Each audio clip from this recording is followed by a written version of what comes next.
Ladies and gentlemen, another Third Down Thursday is coming at you, presented by TDT Media. That amazing man next to me, that is the MJ Hurley. The gentleman in the background, the taint tickler Cy. The other one is Connor. Whoa! There's no way. Whoa! There's no way. There's no way. There's no way. It is 7:01, Bruce. 7:01 Central Standard Time.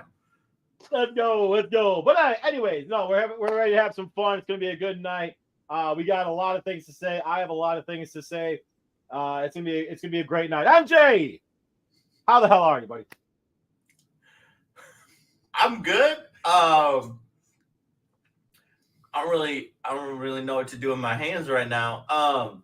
Take a drink, buddy. You see what? I don't know what to do with my hands. I don't know what to do with my hands right now. Yeah, me and Ricky Bobby are struggling tonight, but no, I'm doing good. Good. You know, I'm big boss man now, so comes with its perks, comes with its interesting happenings. Really, just like I don't have to explain it to you, Bruce. Like everything runs through me, so which is fun because I get to make decisions, and then also I hear everything now. Yep. You know, I thought I did before. Oh, I hear everything now. So you know what's amazing? You know what's amazing about that? And like you're like, I mean, obviously being new to the business, and like not to the business, excuse me, but like to the particular position, and you're gonna know a lot more, and you're gonna hear. Obviously, you already alluded to it a lot more. But what's kind of crazy though is like first you're like, oh, this is cool, this is fine, and this is just me speaking from my experiences with this kind of stuff. I'm like, oh, this is great, this is awesome. I'm kind of whatever. But then like, after like maybe like I don't know how long it's gonna take for you, but for me personally, it's like, all right, after like 2 years, like to the point where I'm just like, I do not give a flying fuck what is going on. Please do not tell me these things. You know, you see Joe right there? He's the assistant too. Can you please tell Joe about this shit? I don't need to hear it. So yeah, at some point you'll get there. You haven't already, but yeah. I mean, no comment. But I want to make a comment, but for his sake, no comments. No comment. But no, it's just the nice thing is like, I mean, I still will at some points, but like I don't have to go outside and take orders for hours. Like there are some nice perks. I can kind of make my own schedule. I officially make my own schedule, but like some of it is just kind of dictated by what we do. Right. I get to be off Mondays now, so I actually get a weekend, which is the nicest thing for me. Sweet. Yeah. So I'm good. No. Anytime you get the chance to get off on a Monday, it's a good Monday. You know what I'm saying?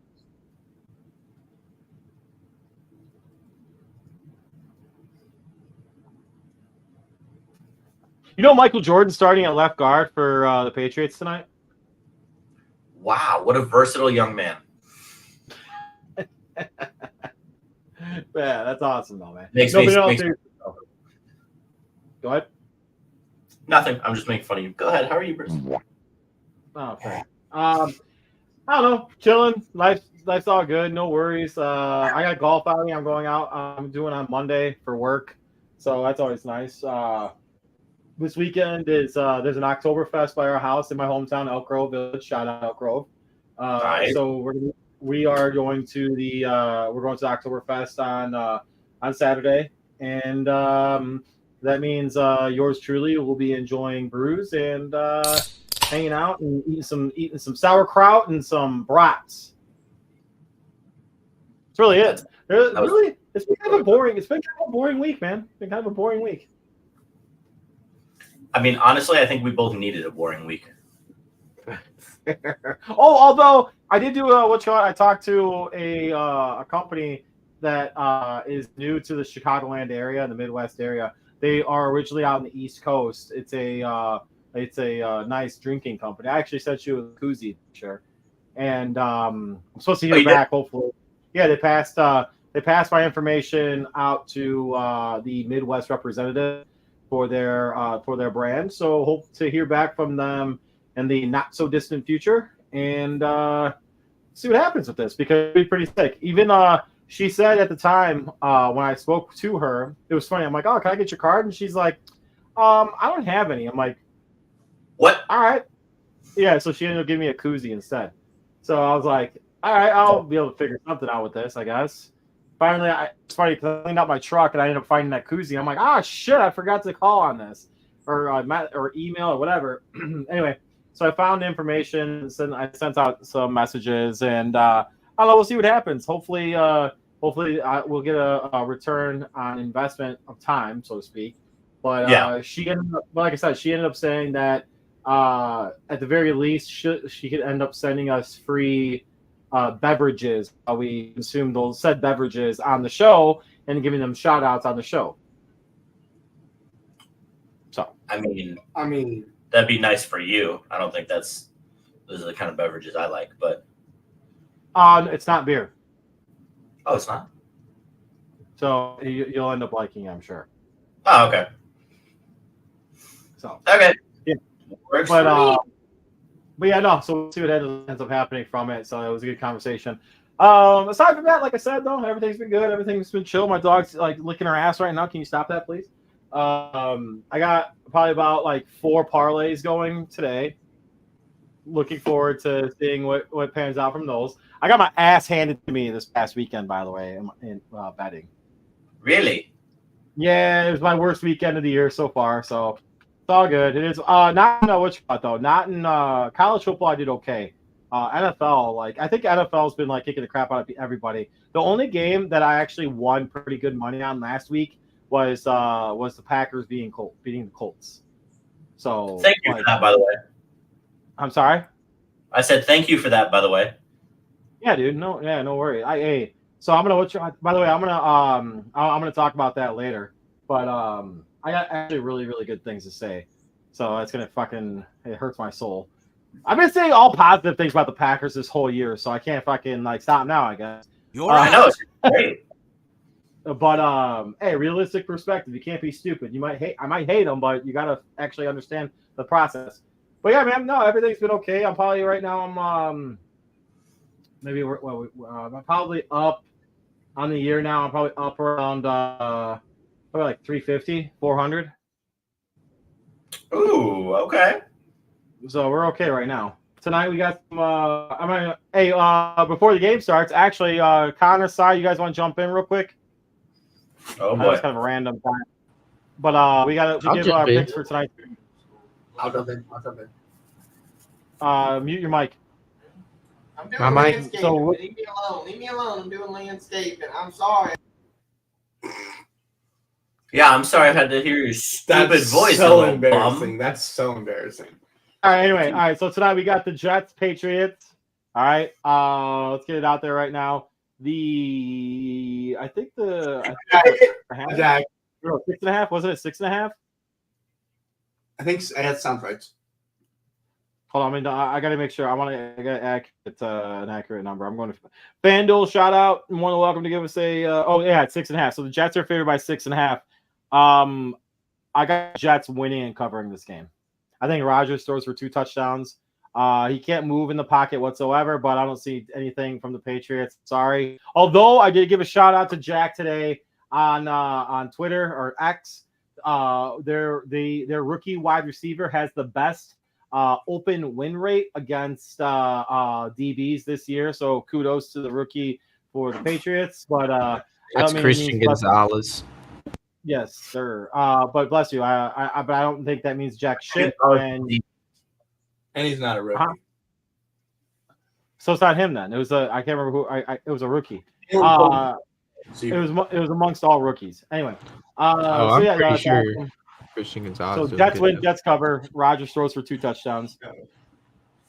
I'm gonna second Bruce on all that. I think the game's gonna be real high scoring. Tanner, stop attending the Diddy parties. Oh! You can't say that after his new allegations. You can't be saying that. My goodness, guys, come on. He set LeBron in like a housemaid uniform. You saw that? I was like, what the heck is this? I was like, oh my gosh. Bron. Well, no more Diddy parties. No more Diddy All I parties. have to say is this. Yes, sir. So y'all are all going with the Jets? Yeah. That's because the Patriots don't have talent. Jets. KJ Osborne, they aren't going to do nothing tonight. Sorry. I'm actually going to go with the Patriots. The Jets have not shown me anything for me to believe that they are what they say they are. They lost a crap ton to the 49ers, barely beat the Titans, and the Patriots. Joel Polk, the rookie wide receiver, Joel Polk. Oh, okay, Polk. Okay. Is it Jolin? Okay, whatever. Jalen. Varsity Red Washington. Jalen. But I'm gonna go with the Patriots. So white. I really like. They surprised me a lot. Why not surprise me again? I mean, they've they've beaten every expectation, and the Jets have only failed expectations this season. I think the Patriots beat them by one possession. So, It'll be a close game. Field goal? You think a field goal? Maybe, yeah, possibly a field goal. I mean, if we go back to one of their games last season, and Jack can correct me on this, I think the Patriots, they had a rookie that took a punt or a kick return all the way to the touchdown in the fourth quarter and made the score like 10-3. The first time we've ever watched football, right? Took it all the way back to the touchdown. The end zone. But it was like 10-3. So like, oh, was that 2 years ago? Sorry. But it was like 10-3. So I just feel like it's gonna happen again. They're both lackluster to me, anyways. All right, fair enough. What time we got? It's almost time. Oh, hey, we got 3 minutes. Anyways. Hey, you know what? Let's start it early. I think it's gonna be a long segment. 2 minutes. Excuse me. It will be a long segment because I think we got a lot to talk about, especially when we get to Caleb Williams at the end. Let me tell you. Let me tell you. I got a lot of things to say about that. Yeah, so that's why I was gonna do two things until I saw something absolutely ridiculous today. What is your issue? Me? No, my puppy right here keeps putting their paw up on my. What's up? Okay? I can do it for you. For real? I can do it for you. Hello, housekeeping. Okay. You want a treat? You want a treat, don't you? I'm still here. I'm gonna get her a treat real quick. I'm still here. Well, I need you to look at something. So MJ and I can have a casual conversation while she goes get some treat. Well, I got a treat for you, Connor. Actually, you know what? And what is that, MJ? A Scooby snack? Low key, I could see you and me being Shaggy and Scooby. I'll second that. Raggy. Raggy.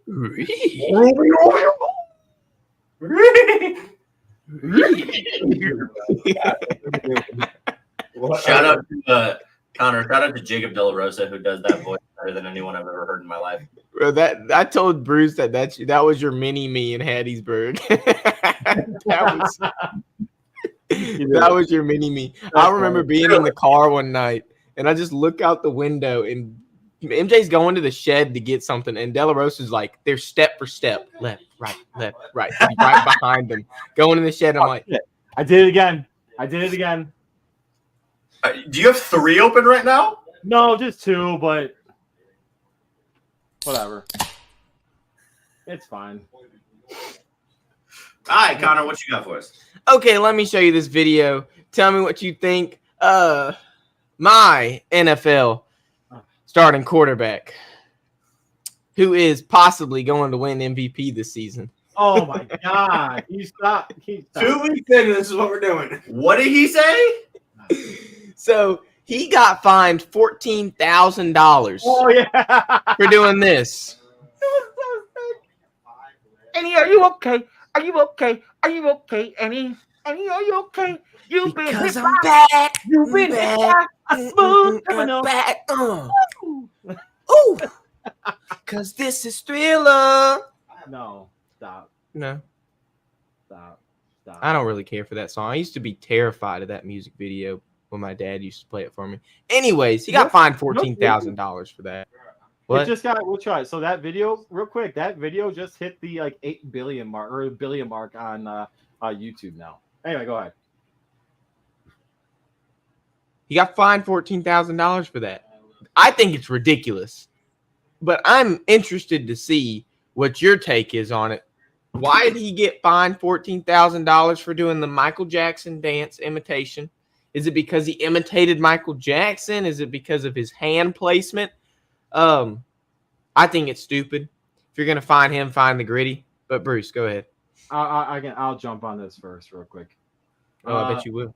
Because Bruce was actually alive when Michael Jackson was relevant. I know, True. right? Not wrong. I actually have, and I'm not even kidding. I actually have the Thriller album on vinyl upstairs, and I'm not even joking about Fire.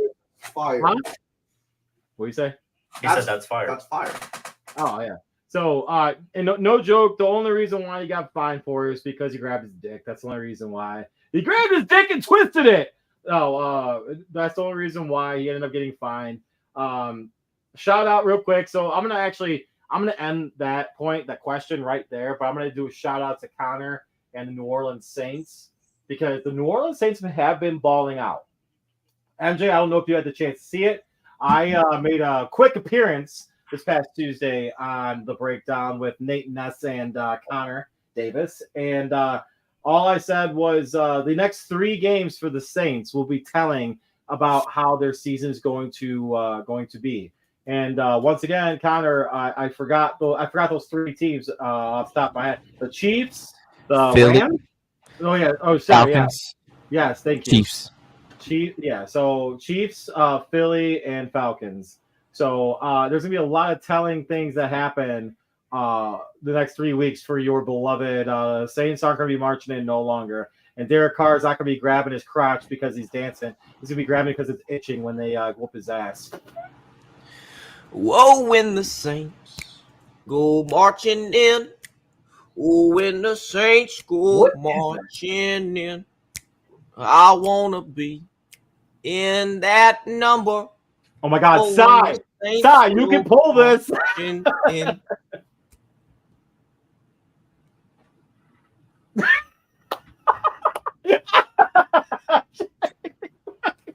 That's why he's the GOAT. What in the Alabama? Oh my gosh. I don't care about what the Saints have done through 2 weeks. You know the amount of teams who have started 2-0 and then suck? Plenty. I don't know what the number is. I'm not a genius, but I couldn't care less. They beat the Cowboys. The Cowboys suck. Who'd they beat week 1? The Panthers. Oh, so they beat teams who suck. Congratulations. Baby boy. The Bears beat the freaking Titans without scoring an offensive touchdown. You get wins in this league that don't mean anything. So yeah, but when your 2 weeks are very historic, and the only 2 teams that have come close to the scoring total you scored in the past 2 weeks are both Super Bowl winners. The output for the offensive production has been elite, but we're not. This is not a homer show. What you got, Si? Oh, He's muted. You're muted. We can't hear you. MJ muted himself. He muted that mic, so we can't hear you. Get your ass out of here. Are you okay? Are you okay, Annie? Are you okay? You've been hit by a smooth criminal.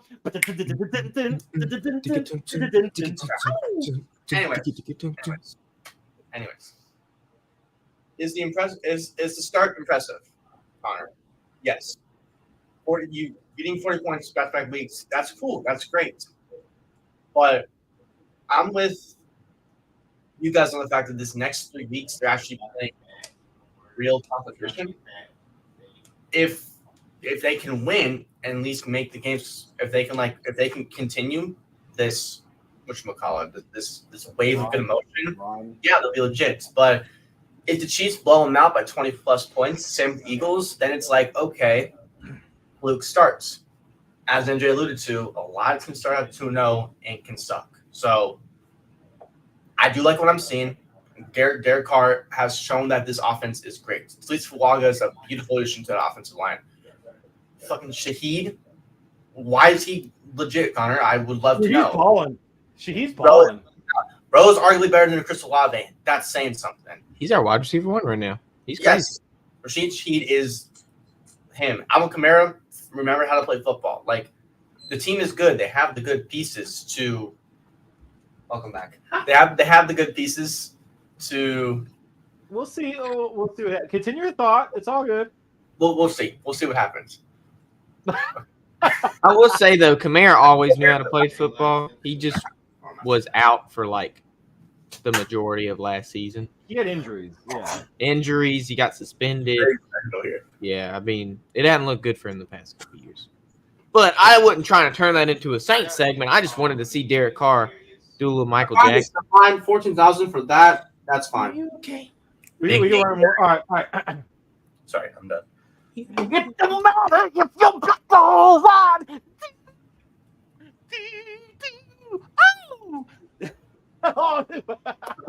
Okay. Yeah, Next segment. Man, I love Sunday football now. It makes my Saturdays so much better. What? What you got next?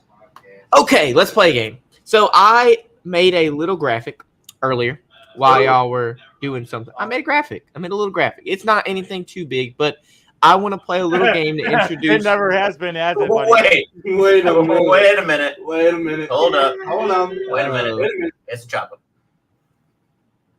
Hold up. Wait a minute. Something ain't right. Okay. So I made a little graphic to play a little game with y'all for the next news. Are you ready, Bruce? Hey, Bruce. Are you sure, Bruce? Okay, look at this graphic. So I have compiled a player A and a player B, and they are both number 1 overall draft picks. Oh boy. I want you to tell me who the players are, and then we will go on with the news. But I just wanted to have a little fun stuff for you guys. So be Caleb Williams. The other one's gonna here is the graphics for you guys. So player A, 54% completion percentage. This is through the first 2 seasons of their career. He's got 12 interceptions, 2,796 yards passing, and a 37% win percentage. Touchdowns. Player B, because I don't want it to give it away. Player B has 59% completion, 13 interceptions, 3,122 passing yards, and a 35% win percentage. Now, I would like to hear your thoughts on who you think player A and player B is. Whoever wants to go first, you can have it. This can be a consensus thing. First overall picks in their first 2 seasons. Is one of them? Yes. Is any of them active in the NFL right now? One of them is active. Yes. Yep. One of them is Jamarcus Russell. One of them is Bryce Young. Okay. Which one is which, MJ? If that is your guess. Bryce Young is the one on the left. Jamarcus Russell is the one on the right. Sure, we'll go with that. Is that your final guess? Yes. So, Bryce Young is actually on the right, and Jamarcus Russell is on the left. Dang but it. you can see how similar their stats are. And this is going into my next question. We have seen Jamarcus Russell is. Did you look that? Hold on. Did you look that shit up, MJ? No, I swear I didn't. That's impressive. Like I knew Bryce Young, but the other one I was struggling. So hindsight is 2020. We can say, look, Jamarcus Russell was a bust as a number 1 overall draft pick. The other one we're making excuses for and saying, okay, well, this guy is better. You know, he's just in a bad situation. Who's he got to throw to? Let me stop you there. All these ESPN analysts, all these people I've been seeing saying Bryce Young's situation is bad. Yeah, it might have been bad last year, but you bring in Dave Canales at head coach. I almost said his full name. We're not on that basis yet, Dave. You bring in Dave Canales at head coach. You bring in the offensive line the Panthers brought in through their free agency. They signed 2 good. They signed Robert Hunt. They got their O-line isn't terrible. But you also bring in a wide receiver 1 from Pittsburgh, Deontay Johnson, and then you bring in Xavier Legette as a draft pick. He's got people to throw to. Adam Thielen had over 1,000 yards last season. His situation got a lot better. Now, it's not Caleb Williams' situation, which we will get in later, but Bryce Young's situation, I don't want that to be an excuse for him. Obviously, Carolina is not a good, and yes, he was a wide receiver. Go back, look up 2023 Pittsburgh Steelers depth chart and tell me who was listed as wide receiver number 1. I don't get on here and talk out my butt, Jack. I know what I'm talking about. I got it written down right here. So he writes out his butt. He doesn't talk out of it. So Bryce Young is 2-16 as a starter, and we've known that he is now benched for Andy Dalton. So I want to hear your thoughts. Is Bryce Young a bust? Is he in a bad situation? Just tell me what you think about Bryce Young in Carolina, and By the way, your graphic sucks. Put your graphic back up. The graphics wrong? I used the pro stat thing. Uh-oh. Well, the pros Put it back down. You said he was 2-16 as a starter? Yeah. That would be his win percentage. 12%. Yeah, but that's not calculating. It's not like calculating their let me look at what it said it was doing. Hold up. I don't know what the exact calculation for that. Can I answer the question? All right, you look that up. I'm gonna. Answer the question for me. The question that you presented was: is Bryce Young a bust, or is it the circumstances that he's surrounded by? I'm gonna say both, because the owner's absolute clown. That whole team, like the Carolina Panthers, haven't been relevant since Jake Delhomme days, and Cam Newton days. We'll go Cam Newton days. I'm sorry, my bad. And it's not good. And to be honest with you, I never thought Bryce Young was very good. And we're going to be talking about it later, but Ryan Poles absolutely took his poll and owned the Panthers with that trade. That's all I got to say about that. It's both. He's not very good, and the Panthers organization is dog shit. Okay. So, I see both sides to this. Yeah. I'm gonna do the thing that Bruce hates when I do. He's playing on the fence? Yeah, I'm riding this fence. So let's talk about it. I'm sitting. This is horrible for content, MJ.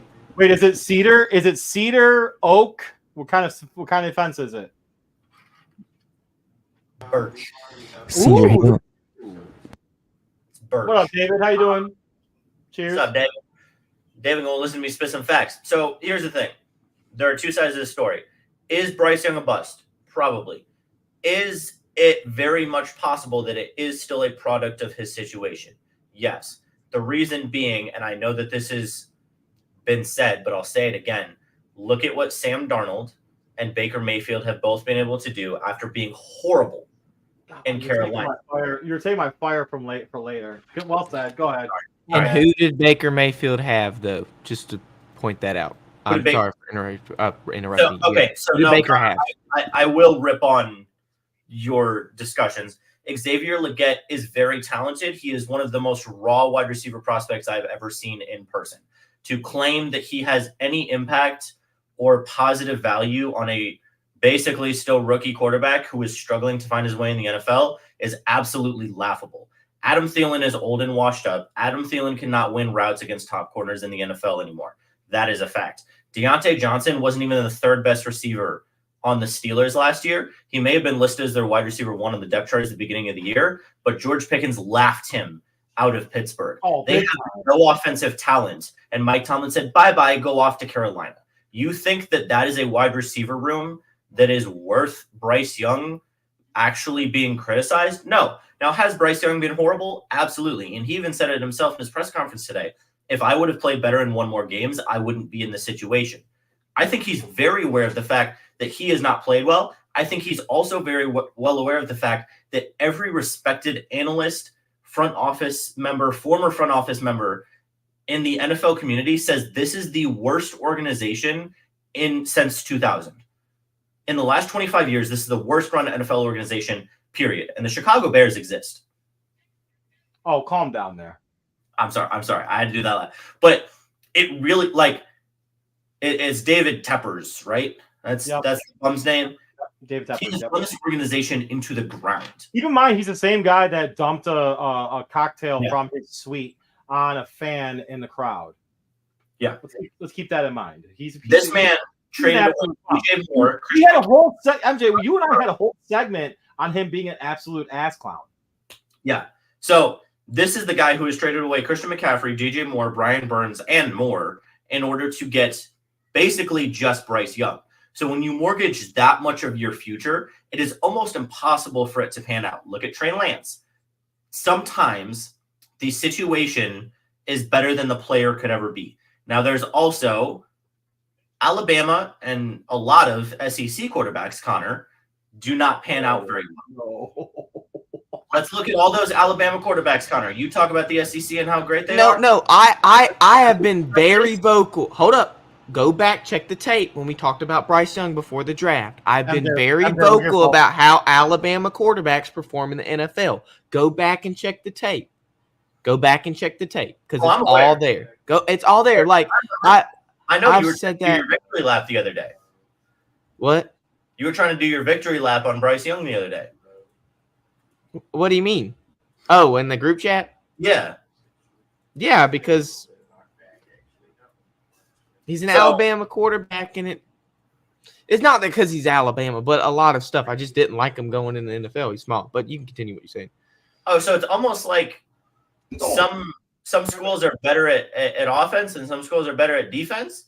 So it's almost like just because you're in the SEC doesn't mean you're all of a sudden incredible.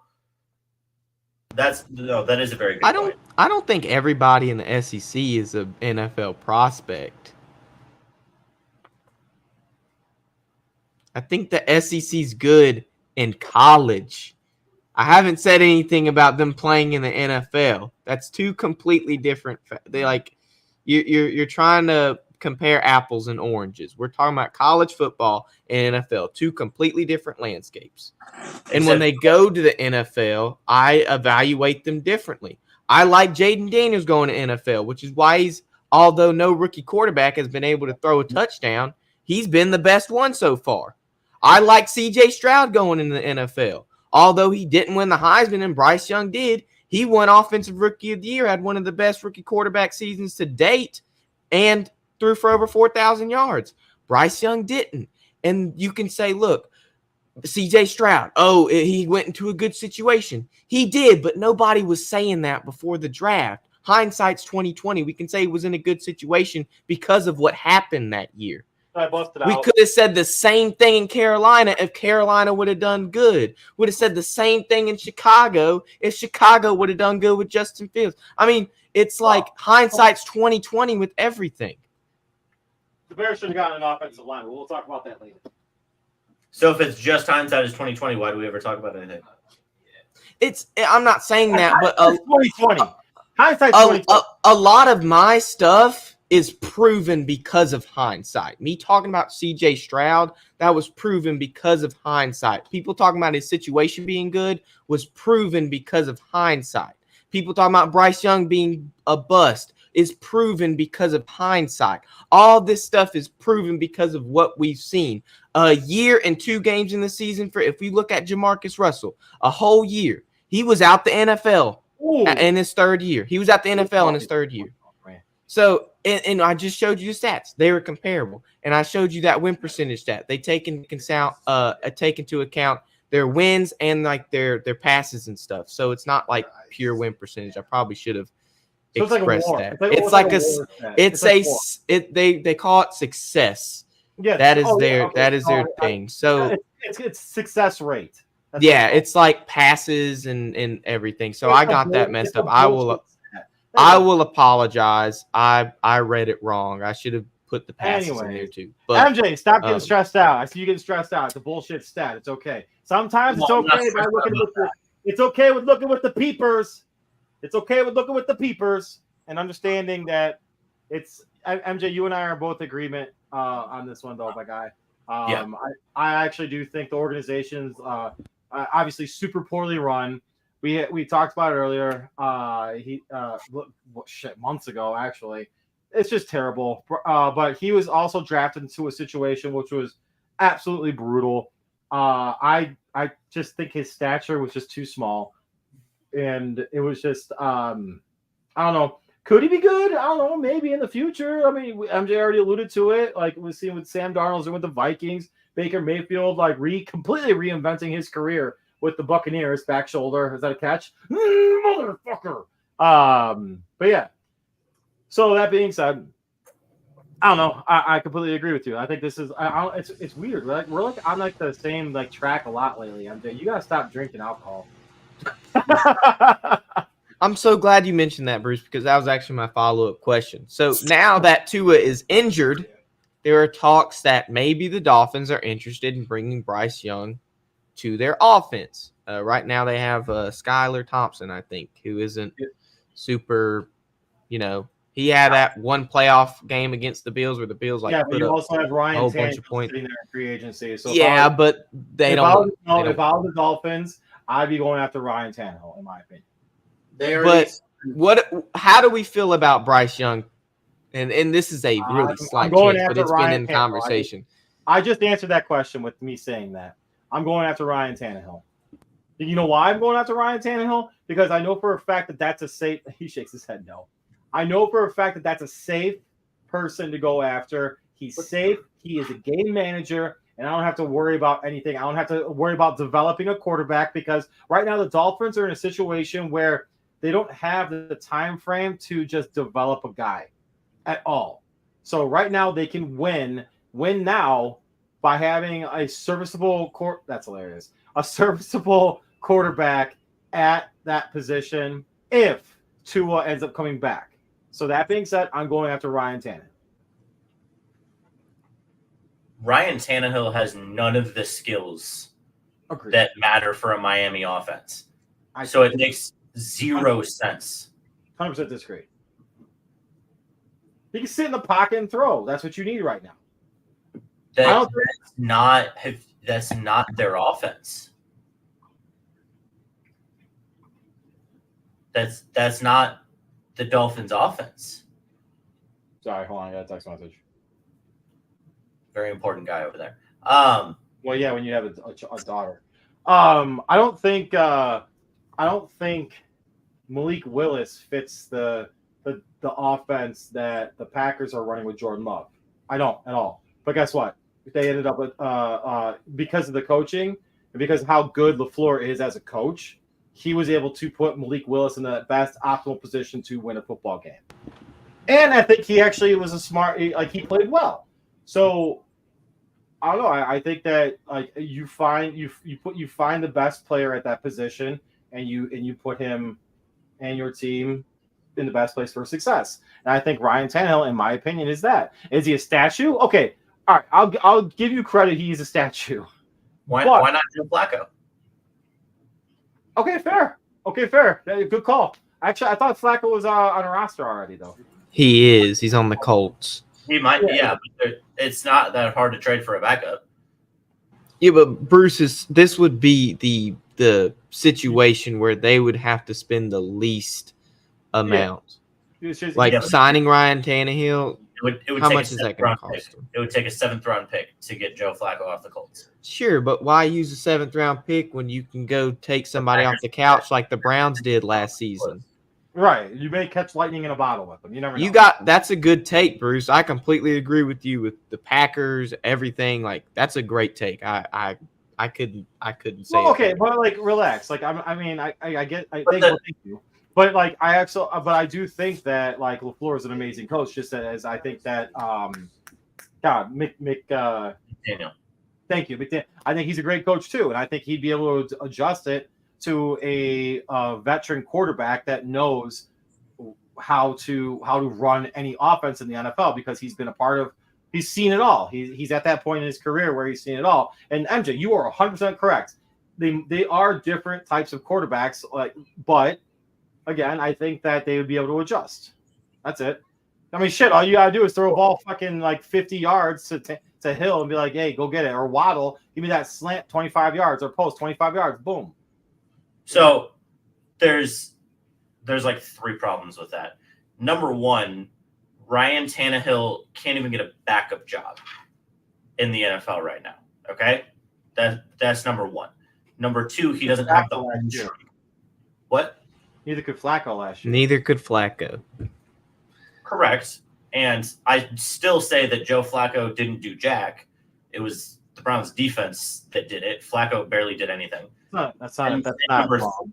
And number three, I mean, I'm with them on that actually. And number three, I actually really barely give. Well, okay, three is a two-parter. I barely give Malik Willis really any credit for the Packers win. It was much more their defense that put them in the position where they could run the ball like they did. If their defense didn't perform like they did, that game plan would not have worked, and Malik Willis would have gotten shell-shocked. And the other part of that is the Packers and Dolphins do not run anywhere near. No, I agree with that. I was more or less saying about the coaching. That wasn't the offense.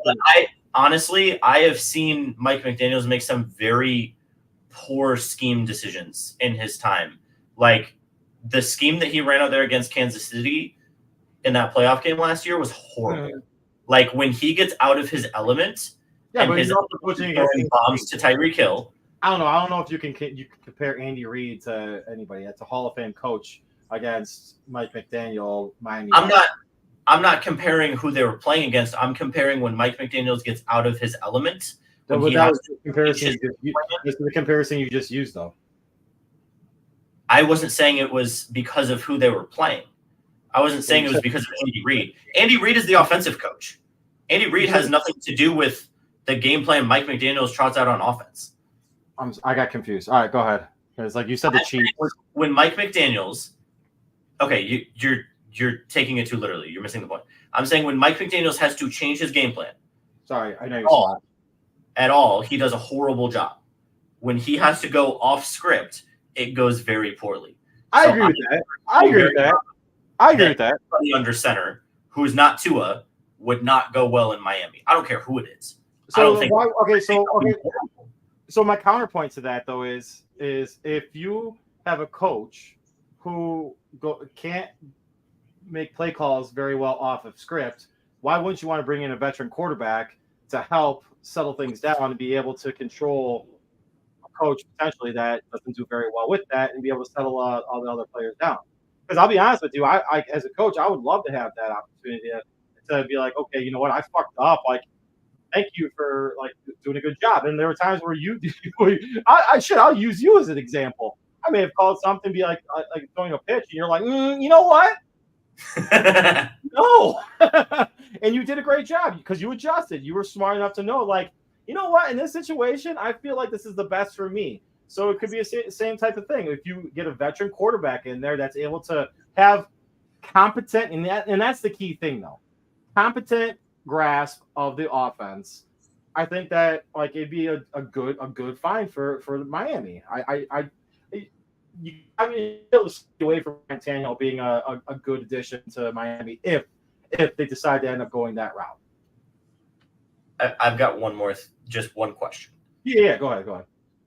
When did we start glazing 36-year-old Ryan Tannehill like this?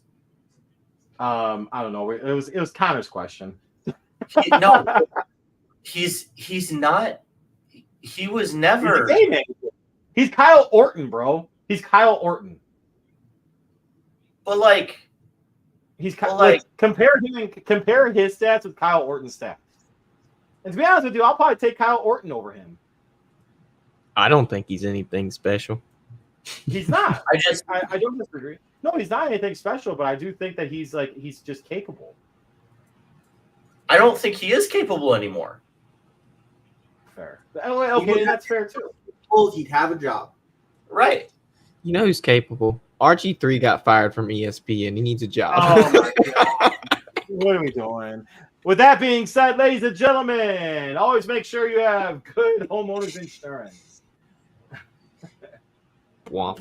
Erie Insurance says here's to the grown-ups who move, mortgage, mow, and still bust a move. But does your home insurance still fit? Erie helps you protect the home you've grown into, all at fair prices that are often less than the other guys. So how do you find the right coverage? Magic. Nope. Local independent agents who get to know you like this. Your local Erie agent is Building Block Insurance Group. Get a quote today at 704-464-4544. Erie Insurance.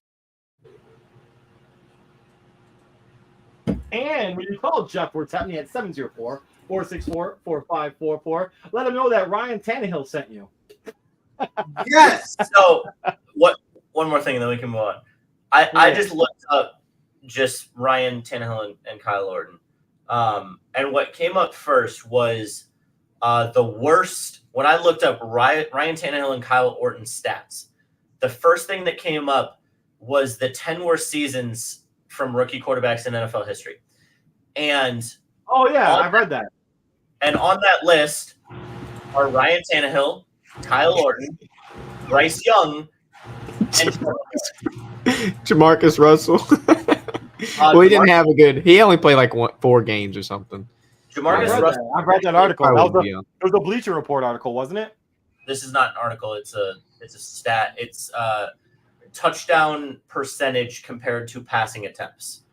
Oh, and what the hell? There's an article that I read that was very similar to that. That's hilarious, though. The worst rookie season ever in that regard is Kenny Pickett. Not surprisingly. Number 6 is Bryce Young. Number 10 is Kyle Orton, and number 12 is Ryan Tannehill. So it's very funny that you compared the two because they both were horrible quarterbacks. Yeah. Well, their rookie years, Ryan Tannehill took the Titans to an AFC championship. So I would say Kyle Orton. Well, you can say Derrick Henry did, but Kyle Orton took a Chicago Bears team to something. I don't know what it was. It's probably like the same thing anything a Bears quarterback. Although he did whoop the shit out of the Packers on Christmas Day years ago. Well, I'm gonna say something that might absolutely just like shock y'all that I'm saying this. But before we get into this next segment, it's also a perfect segue to start the video. I think I'm gonna do another video and have this as the intro. When a rookie QB or a rookie player goes into the NFL, it is very, very rare. And so obviously we do all these with Bryce Young. We're about to do it with Caleb Williams. It's very rare for these rookies to end up being NFL ready. Correct. So, although I do talks whatever about whoever, I just want to put that out there. But yes, I don't expect anybody to just be NFL ready. And when they are, it's great, but I'd like to give Caleb Williams another year, but I do want to talk about Caleb Williams and Justin Fields because I'm going to make this its own video, and then we'll talk about we'll do the rant. I'm ready. That's fine. Go ahead. Well, I mean, obviously, almost really though, their stats are kind of comparable. Justin Fields has a really good defense, but he's still been able to kind of lead the offense just what they need to do to win. But Caleb, in 2 games, he's 1 for 1 as win and loss. He's a 56% completion percentage, 267 passing yards, no touchdowns, and 2 picks. Do me a favor. All right, hold on, stop. Hold on. I have a question. Yes. Yeah, go ahead, MJ. Is this them this year, or this is them as of this season, like the first 2 games? So right now, this is this year, yes. So right now, this is Justin Fields' 4th year. Right? Well, no, you can keep being like we can keep. I'm not going all crazy, right? Just wait. Okay. Just wait. This is Caleb Williams, or excuse me, this is Justin Fields' 4th year, correct, Connor? Correct. MJ. Hey, MJ. Never mind. I can't say it. Caleb Williams. This is what his 1st year, correct? Obviously. Yeah. Oh no, primero. So hold on. Time out. So we're comparing a quarterback. Hold on. We're comparing a quarterback that's had 4 years of NFL experience to all the hype, all the painted nails, all the blah blah blah. We're comparing like that these 2 quarterbacks. One has 4 years of NFL experience, starting NFL experience, mind you, with a quarterback who only has 2 games. But both of them were in Chicago, and one of them has a way better situation. Hold on, I'm not. We're going to get into it. I don't disagree with that. Actually, I don't disagree with that. And you're alluding to it. One has been pressured on, I think it was like 44% of his dropbacks. And last week against the Texans, and this is a shout out to the Bears defense, actually, because the only reason why the Bears were even in that game was because of their defense. I think it was I can't remember the 42 attempts. I think there was like 36 that there was pressure on. Some insane stat like that. So that's not correct, by the way, because they totaled all of the pressures. It was not 36 dropbacks he was pressured. It was 36 total pressures, meaning there were. I said 42. I think it was a 42 pass attempts and 36 pressures on 42 pass attempts. Okay, sorry. I saw a lot of people overreacting incorrectly to that stat. So, yeah.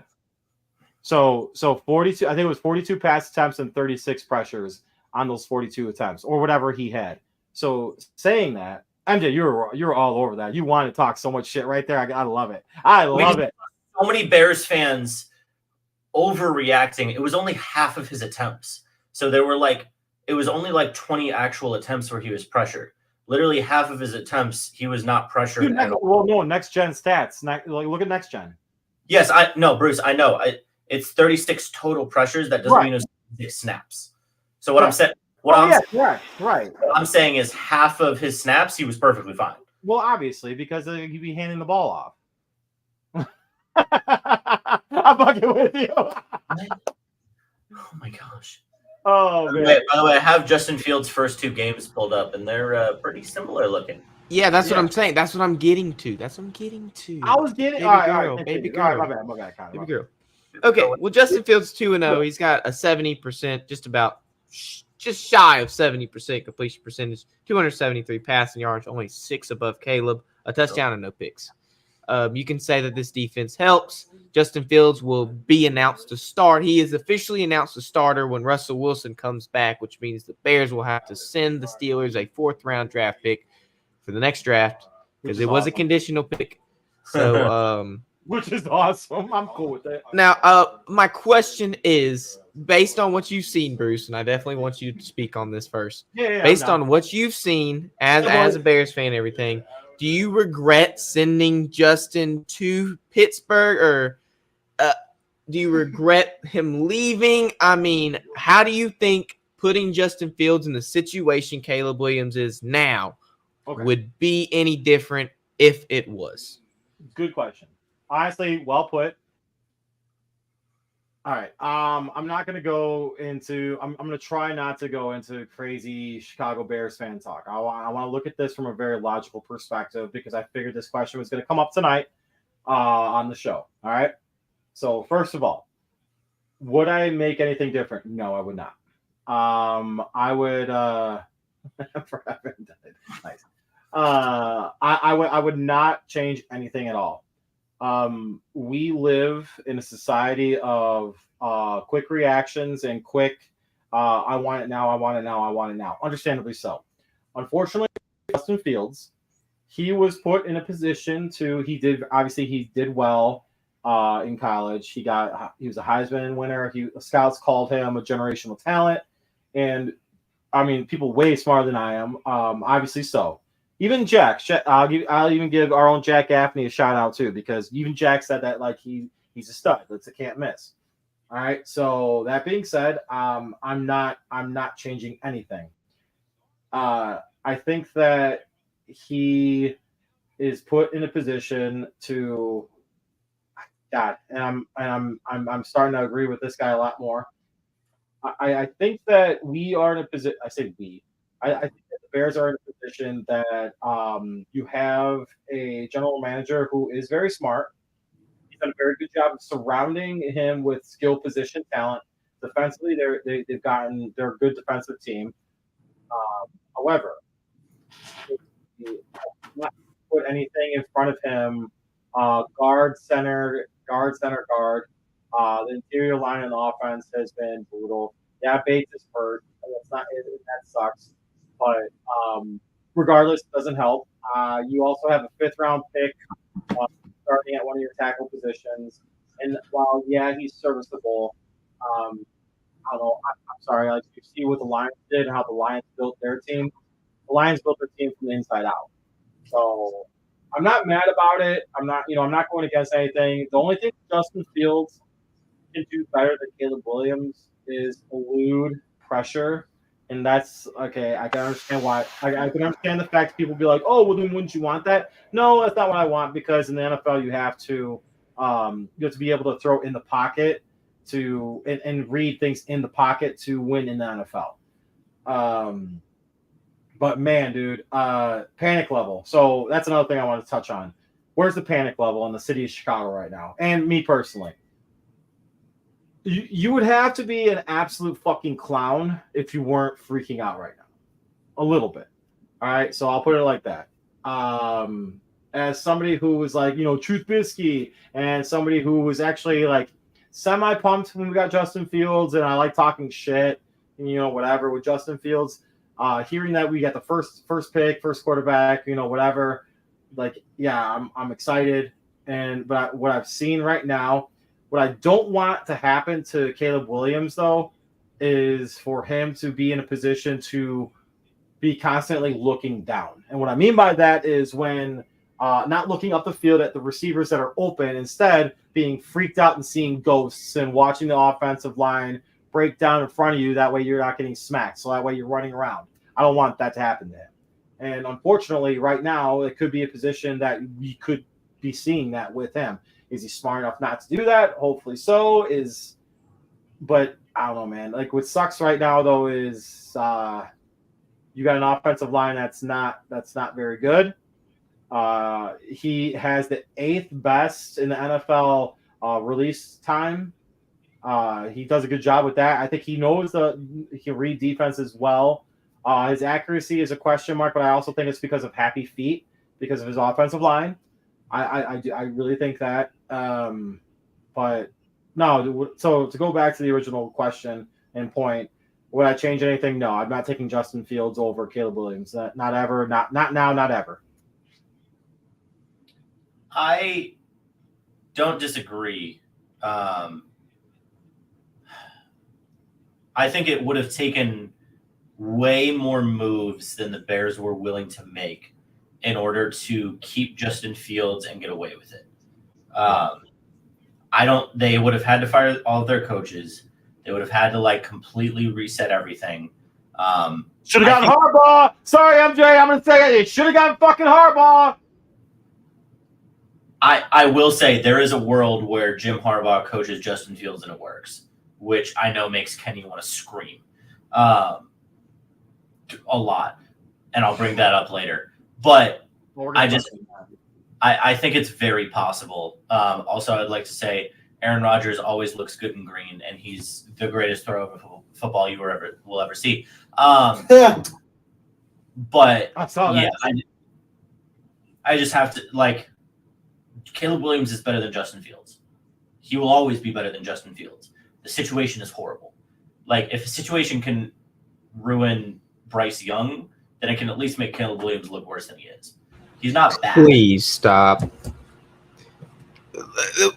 I gotta stop you there because we have gone on record and everybody knows that Caleb Williams has the greatest situation of any rookie quarterback ever. Yes, he has one of the greatest from a skill position spot. Yes, he He has one of the greatest positions going into a team ever as a rookie quarterback. Ever. Begs to differ, brother. Ever. We weren't saying that before the season. What did I say? I did. Hindsight is 2020.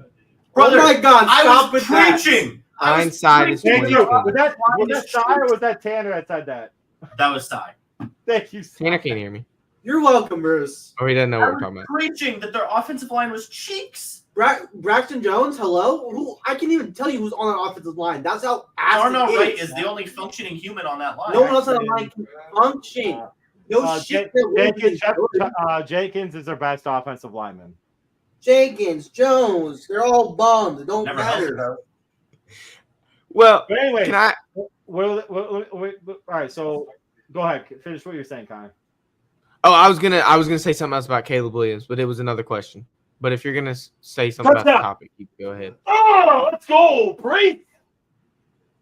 No, what? I want to talk about something else real quick because I do want to get into the rant. After the loss against the Texans, Caleb Williams wanted nothing to do with CJ Stroud giving him any type of bullshit influence or anything.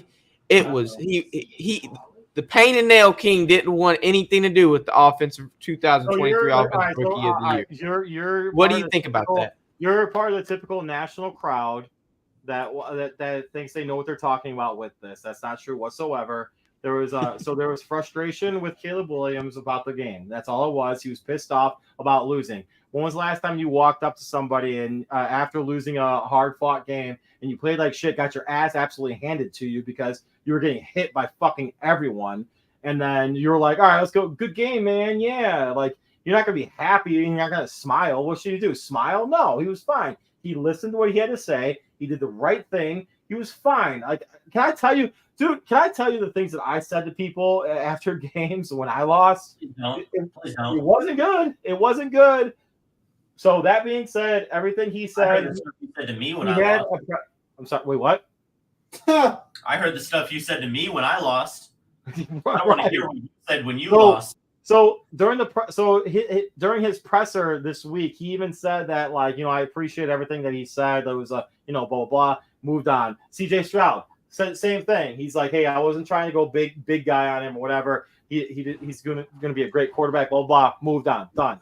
So the narrative that people want to put out there is he's a painted nails, cocky, blah blah blah type guy. When that's not the case whatsoever. Every single person on that football team likes him. Every single media person that I've had the opportunity to talk to, and that's not many, but every person I've had the opportunity to talk to, they said he's a really good dude. He always answers every question on and off the record. He's just a nice guy. So this whole narrative about him being like a prima donna and all that shit needs to stop.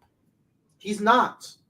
Bruce is completely correct. Believe it or Thank not. you, Bruce. That made for a good end of the video. I appreciate it. You're welcome. Sigh. Hey guys, I'm like actually comfortable here just listening to all this pandemonium, but I do want to say I'm going to go on record on Caleb Williams as someone who has spoken to him in person. True. Everything Coach Bruce just said is spot on correct. Stop with the narratives. He is a good person. He is a good guy. He will answer any and all questions that are thrown at him because he is professional. Oh my gosh, Caleb Williams is the greatest quarterback of all time. Okay. All right, pump the brakes, mister. Oh my God, Derek Carr. I'm giving Caleb Williams his Are you talking about the best quarterback in 2 weeks of the NFL? Is that what we're talking about? Are we really comparing the two? It's not a comparison. Okay. Yeah, one's gonna be in the playoffs. You know Sam Darnold played for the Saints? Did he? Did he? I don't know. It must have been a practice squad. I don't remember signing damn Sam Darnold. I don't remember that. There's no way, MJ. Don't ruin my entire life with that.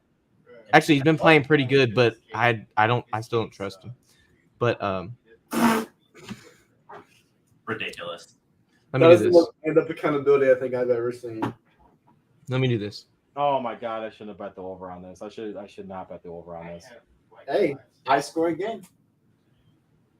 I also want to bet. I really. I agree, Jack. Him and Derek Carr look like MVP candidates.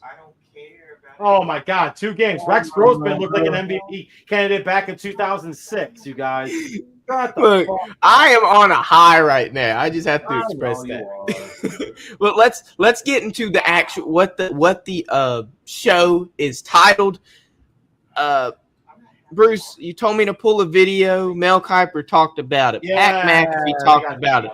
Everybody's talking about it. Oh, dude, a lot of guys talking about it. Everybody. Mel KIper does not like covered. Well, He doesn't like cover 2. He thinks it should be Too high. outlawed. He doesn't like too high safeties. He doesn't like. He doesn't like 2 high safeties, but it was specifically they were talking about cover 2. Even. Could be cover 4, guys. Could be cover 4. But it was like the title was cover 2 defense should be outlawed. We should have Nate on for this, dude. Yeah, we should. We should honestly have Nate on this, and I hate that he's not available on Thursdays anymore. Right now, yeah. But he basically was saying, look, I grew up in this era where people were slinging the ball down the field, and people can't sling them anymore, and I'm just waiting for people to slang it again.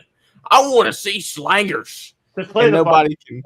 Play the video. Play the video. You want me to play the video? It might get muted. Play the video, bro. That was a great Mel KIper impression, though, Connor. Like, spot on. It really was. Pick it up from there. Now that we've sort of set the table for exactly what your problem is with it, how would you try and solve it?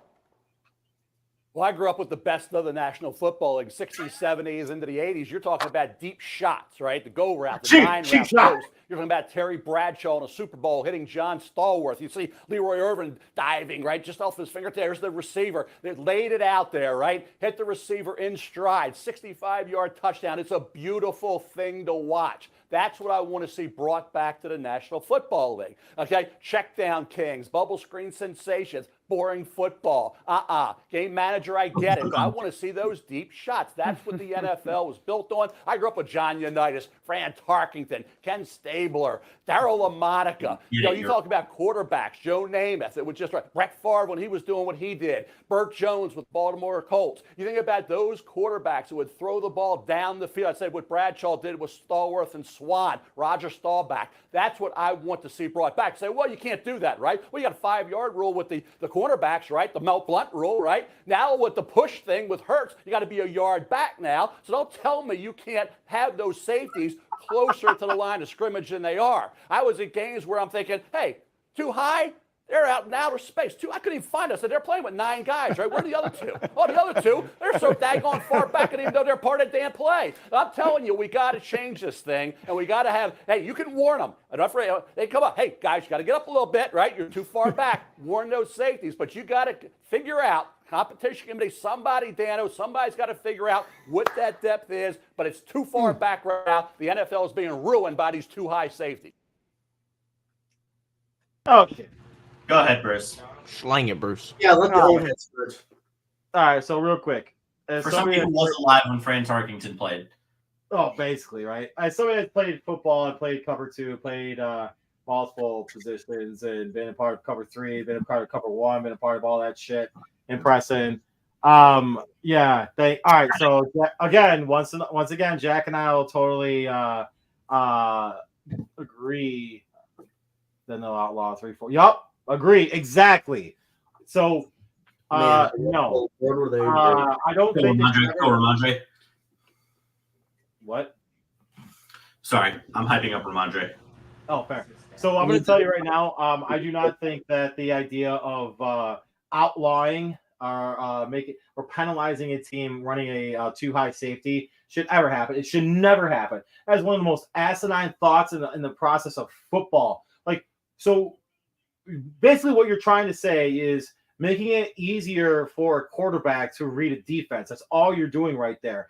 And too high safeties. Okay, guess how you beat a too high safety? Run the damn ball. Be able to run the fucking football. If you run the football, guess what? You're going to bring up a safety anyways to help out. And then you can go over the top. Play action. Whoop! So Randy Moss broke the record for most touchdown receptions in a season with a predominantly cover 2 era. I mean, I could be wrong, maybe, but from what I recall, during that time frame, that was the Lovie Smith, Tony Dungy cover 2. Like, everyone loved it. Everyone was trying to adjust their defenses for it, trying to do the things like in cover 4. Even you can make cover 4 even a part of that as well, because oftentimes it would have the linebackers. Okay, so Jack, you can call me a boomer again. Outside linebackers being able to get curl flat areas. Okay. That's what the premise of the cover 4 was, but then you also had, like you said, the cover 2 with too high. All right, so no, you don't outlaw it. You make sure you beat it. You know how you beat a cover 2 by running corners. How you beat a cover 2? You run a post and then you run a flat.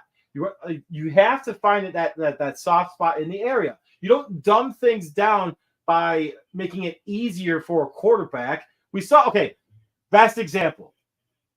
The Chicago Bears arguably had the best defense in the history of all time with the 85 Bears, okay? They had one loss that entire season. They packed a lot. They had everybody stacked in the box with the 46 and badass, whatever. Guess what team beat them? The Miami Dolphins. Why the Miami Dolphins beat them? Because they spread it out. All right. So, and okay, I can't stand this thought process. I don't like it. I think it's stupid. So why wouldn't a defense be able to adjust to an offense going 5 wide and being like, okay, if they're going to go 5 wide, I'm going to put myself in the best position to win. All right, let's go cover 3 with a single high safety. That Bruce. No, fuck that. I want another guy that's back there also that's already there, so that way I don't have to worry about rolling over the top. Stupid. No, it's an ignorant statement. It's dumb. Stop dumbing down the sport for the ability for you to watch it. It's like the NBA moving the 3-point line closer and then being like, oh, okay, let's move it back again. No, stupid. I mean, I can't agree with you more, Bruce, because this is the game. Hold up. I'm gonna get to that. You are completely right. You know what Nate says? The offense are the pretty boys. That's what sells tickets. Yeah. These quarterbacks are selling tickets. The NFL is a business. They're going to do everything they can to make sure that quarterback that brings their ticket sales, whether you like it or not, Dak Prescott brings a lot of money to Dallas. So, because he's the quarterback, he's the face of the franchise. Everybody and their mama, especially here, is going to buy a Dak Prescott Dallas Cowboys jersey. I mean, it's going to happen. They're going to make sure that, hey, we're going to make this the easiest game for a quarterback, and Caleb Williams is still going to be bad. I'm just kidding. But we're going to make this so easy for a quarterback to do. Like, imagine MJ's chomping at the bit right now. Like, imagine what passing roughing the passer used to be.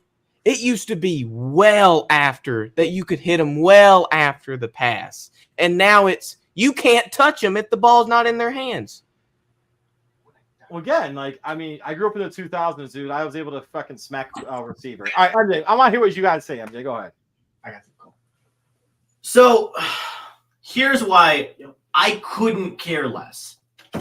Because the game has changed so much, even since the first Super Bowl in the 1960s. And you know what? It's still the most popular game in this country. They could put a unicorn at half field and say whoever touches the unicorn's horn first gets an extra point. And people would still watch it. So you numbnuts, not you two, but the general you, can debate about 2 high safeties and the placement and 3-4 fronts. That's aimed at Jack. And I couldn't care less. Because you know what? We're still going to watch football. These are the greatest athletes on the face of this planet. I'm looking at you, Noah Lyles. And they're going to adjust no matter what stupid rules you throw out. So I don't care. I'm not some purist that cares about how deep these safeties can or can't be. They're incredible athletes. It's their freaking job to adjust to whatever the rules are. So you know what? The people who want to make money, if they want to make the rules and you don't like it, how about you get in the front office and make the rules? You're paid to play the game that's in front of you. And if the rules change, you play a different game. I'll be honest with you. I actually like his input on this. I'm not gonna lie, because like he ain't wrong. Like there's a lot of times I was like, yeah, you know what, whatever. But at the same time, no. No, I don't hate MJ. I don't like that he started it with "I could care less," but you know he doesn't make it. I didn't say that. Well, pump the brakes there too. I actually don't mind it. I like his input on that. Obviously, we care. MJ wouldn't be on this show talking about it. I mean, I don't want to be talking about it. You're the one that brought it up. It's content, MJ. It's content. I fucking love it. I love it too. I love it because like you see all the NFL. So I actually saw like a multitude of like NFL like safeties like just talking shit today on my Twitter feed about it. It was fucking hilarious. But I do want to point out what maybe we get more. I do want to point out what Bruce was yelling about earlier before I said I agreed with Bruce, because in our text message group chat, I did say I agree with Mel KIper in terms of his evaluation on the cover 2 defense of it being its inefficiency. And I explain it to as if I was a defensive coordinator. I want all 11 of my men on the field to be doing something. If I have a safety blanket back there and he stands 17, 20 yards far back away from the actual play and sitting back there, that's not efficient to me. So I want set for a safety is not 20 yards away from the line of scrimmage. The set for a safety is anywhere between 11.5 to 13.5 yards behind the line of scrimmage. I would deep third. I would have to disagree, Bruce, because cornerbacks play 10 yards off the line. All right, so if you want to say deep thirds, it's fine. You can go deep thirds and deep. But that's what we're talking about. We're talking about a cover 2. They're playing back. They're playing back. No. This is what Mel KIper's talking about. Cover 2 and deep thirds. How are you playing deep thirds in cover 2? Well, that's what Mel KIper was. He's talking about them playing super far back. But you're not. I know, but you're not playing deep thirds in cover 2. Cover 2 is either a 2 high safety, either in cover 4 or cover 4 or cover 2, or 2 high safeties and man to man. Sure, yeah.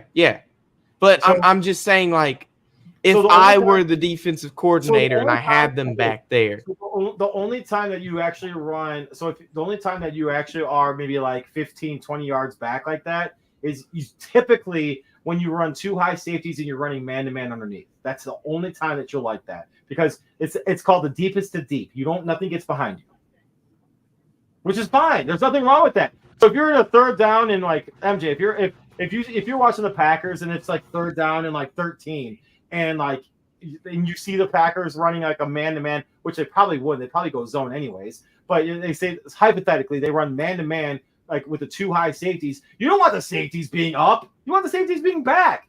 You want to run stick defense, and stick defense is when you're at the freaking like first down marker. No. 11. Yeah. There are way more third and longs now, in my 13 opinion. 13 to 14 yards. Yeah. So I don't care. Like, I feel like it'd be impossible. I don't think it's ever going to happen, because it'd be impossible to legislate. It'd be impossible to officiate. Yeah, good call. Like, we're freaking out about something that would be impossible to implement. Can you imagine, like genuinely, can you imagine officiating this? Like, oh man, you are 25 yards behind, defensively behind the line of scrimmage, but the receiver was only 24 yards. Oh, penalty. Like, you can't. Good call, MJ. You can't officiate this. It's absolutely asinine to officiate something like this, because heaven forbid, because oftentimes you get deep threats like just to clear out so that way you can get like something underneath. So what are the safeties supposed to do? Like, not take accountability for the guy running the 9 route behind you? No, this is stupid. Mel KIper's a fool. It's like telling us to drive on the left side of the road now. And just everybody just now drive on the left side of the road. I didn't even know. Honestly, I didn't actually know how much I'd get annoyed with this segment, but I'm actually really fucking annoyed with it. And to be honest with you, the more we're talking about it, the more I'm like kind of agreeing with MJ. Like, okay, like I can understand that. Mad. It's getting me fucking mad. I don't know why. It's genuinely, it's such a stupid thing, because at the end of the day, so say you have trips right with a single to your left. Oh wow, trips right with a single to your left. You're going to run that single to your left usually oftentimes is running a 9 route by go. So that way you can get one-on-one coverage over there. And you have like a multitude of different combinations to your right. Okay. So say like they have 2 high safeties over the top and they're in man. God forbid that 9 route goes or penalty on the defense. It's fucking dumb. Mel KIper, you're a fool. It's so dumb. I mean, they want more 50-50 balls, I guess. They don't want two-man coverage. They want to outlaw two-man coverage. 50-50 ball? Good car insurance. Here's to the grown-ups. Your car is now your office, stage, nursery. Sorry, Erie Insurance offers products that lots of other companies don't. That's a big deal, and it's a good deal, too. And with Erie, you get your own independent agent, not a giant corporate call center or some online robot. You meet with a real person, like this. Your local Erie agent is Building Block Insurance Group. Get a quote today at 704-464-4544. Erie Insurance. Dude, at this point, he's just advocating for just to be man the whole fucking time. No zone coverage whatsoever, just man. Sorry, MJ. The football version of communism. When you call 704-464-4544, let him know that Mel KIper sent you and he's a fucking idiot. Oh, man. All right, what up, MJ? What's going on? Wait, what time is it? Where's Kenny at? He's back there, Bruce. Come on now. Kenny's waiting. Real quick. He's got his papers ready for us. All right, before we get him on, His mind, body, soul, and spirit are ready for me. Dude, so I gotta give a shout out. To Kenny. I actually thought about him earlier this week when I was work. I did. But no, seriously though, one of the smartest, most intelligent people that doesn't pick my picks. No, but no, in all seriousness though, it was actually really cool. I was reading this. I'll end up sending a message on the side because there's controversial things in there, but I actually did think of him, and I was like, damn, Kenny's actually a pretty smart guy. So with that being said, the man, the myth, the legend himself, the man with the beard and the best jerseys in the business, Coach's Corner, Kenny, the coach, jumping on with us right now. What up, Kenny? How's it going, fellas? No jersey tonight? No, it's Washington State. Their charcoal jersey. Oh, nice. Arantha site. I forget how to pronounce it. I'm offended now. I'm messing with you, bro. Kenny, dude. So how'd you do last week with your picks? I think pretty terrible. The one that stuck out the most, and I did clarify before the pick, was that either Notre Dame would come out and absolutely destroy Purdue, or Purdue would keep it close, and it was the latter, or the former. They absolutely came out and crushed Purdue. It wasn't even much of a game by halftime, I think. So that was on me. I thought they were going to fold like the Sunday Laundry, but they showed up for that one. Look at you, Sunday Laundry, coming out here with the good. That was a good one. I like it. Thank you. Thank you. That wasn't bad. MJ's. I don't know what MJ's doing over there. You good? Y'all good over there, dog? I'm good. Something I didn't know. So fair. Kenny, we got some great college football games on slate this week. It could arguably some of the best college football games for the regular season this year, in my opinion. And I don't know, man. It could be some fun. What you got for us? I definitely think it's going to be fun. I thought last week was going to be great with the new out of conference rivalry games, and they kind of were up and down. But this week has a whole bevy of choices. So we can start with number 24 Illinois heading out to Nebraska. I think Nebraska right now is favored at 7.5. It's tomorrow night's game, so it's a Friday night. Big Ten trying to do some interesting things with their after dark games. Interrupting high school action. Right, and then it's over under of 42.5 points. So I think Illinois looks surprisingly good this year, which is odd to say. Usually they're getting closer and closer to the bottom tier of the Big Ten, but they look pretty competitive. But Nebraska is something different. I think they're going to be real special. So I will take Nebraska, and I think they'll end up beating Illinois, I would say 38-17. I think they're going to easily cover in this one. So, two things on this one, guys. Two things. The offensive line coach jumped on our show before. I also played football with him. Bart Miller, shout out. He did pancake me in practice. He has, believe me. He whooped my ass. Absolute stud, badass guy. Also coached Clausen, one of the defensive backs for that football team for U of I.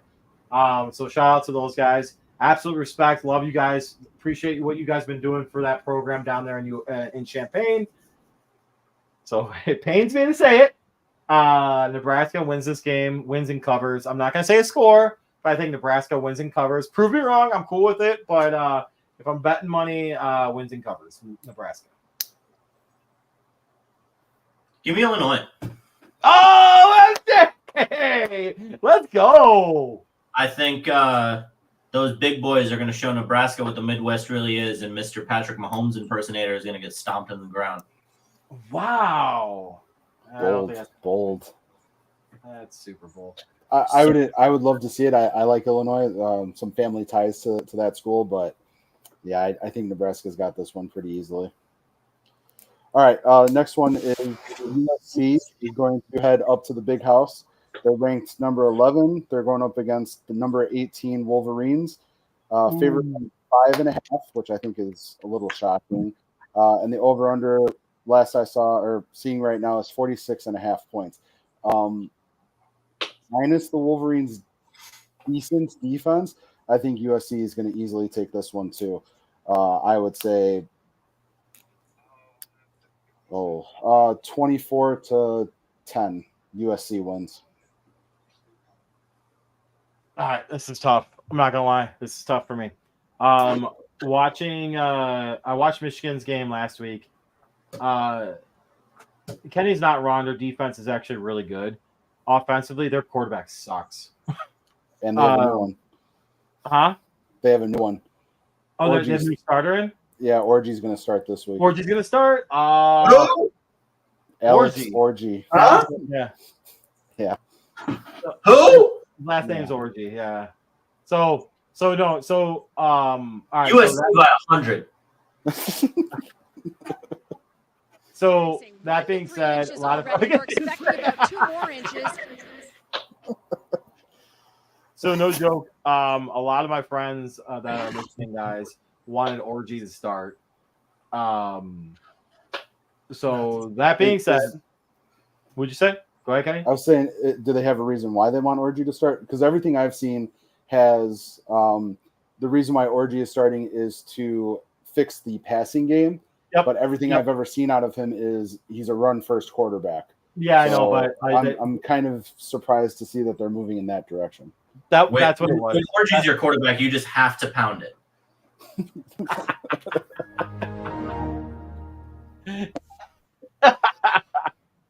I like. But yeah, no. It's in the Big House. I'm gonna do it. I'm gonna pound the Orgy. Michigan wins. Arby's, we have the meat. 20. Let's go 20, 28-24. I think Orgy gets banged in the Big House and Michigan wins. Wow.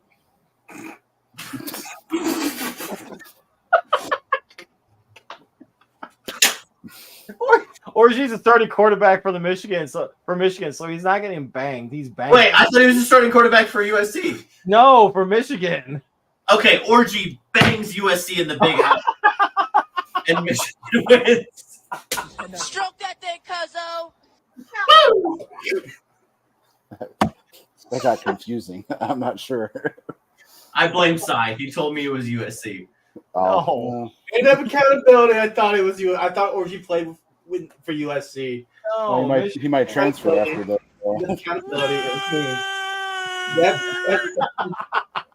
Great job, Connor. Great job, Connor, in the background. You're doing great back there. But You guys need a block for Brees Hall. What the heck? Hashtag free Orgy. All right. Anyway, what do you got, Kenny? All right, next game I got is little ACC action. Georgia Tech is heading to Louisville. Louisville's ranked 19th. They're 10-point favorites, and the over/under is at 57.5. Georgia Tech's got a lot of grit. I like their mentality when it comes to how they're actually playing, especially on the offensive line. But I think Louisville's just that much better, so I'm going to take them 35-21. Louisville wins at home. 100% agree with that. 100% agree. Louisville wins. Louisville covers. Kenny's smarter than I am. I say what Kenny says. That's dangerous. I know nothing about Louisville. I don't know. They're better than Georgia Tech. Yes. Real. So far, yeah. We'll see. Georgia Tech's probably on the upswing. I think they get there in a couple of years, but tomorrow, Saturday night's not their night. Next game I got is UCLA heading to LSU in what I think is going to be an absolute blowout. LSU's favored by 24 points. The over-under is set at 56 points. I've got LSU, and I hate to say it because I hate Brian Kelly, but I got LSU winning 42-17. LSU stomping a mud hole in UCLA. I'm going to say 49-10. LSU is good. Better than UCLA. Oh, it's a touchdown. So I say LSU wins. Do they cover? Well, yeah. Just making sure. Duh.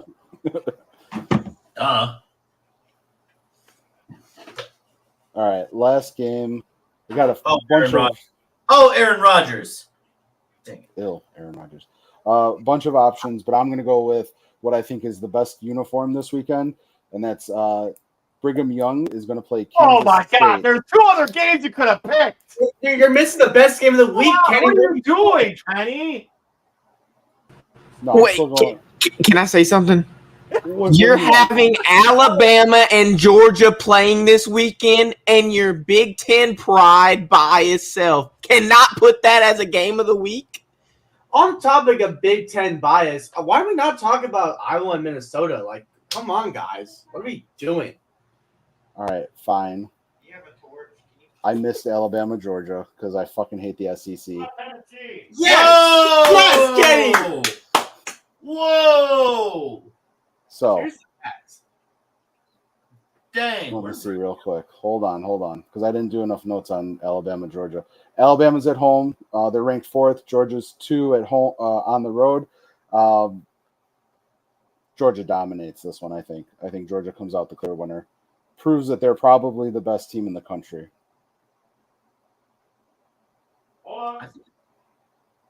No, Alabama. Who they play? Wait, I'm not even seeing it. Hold on. Are we sure?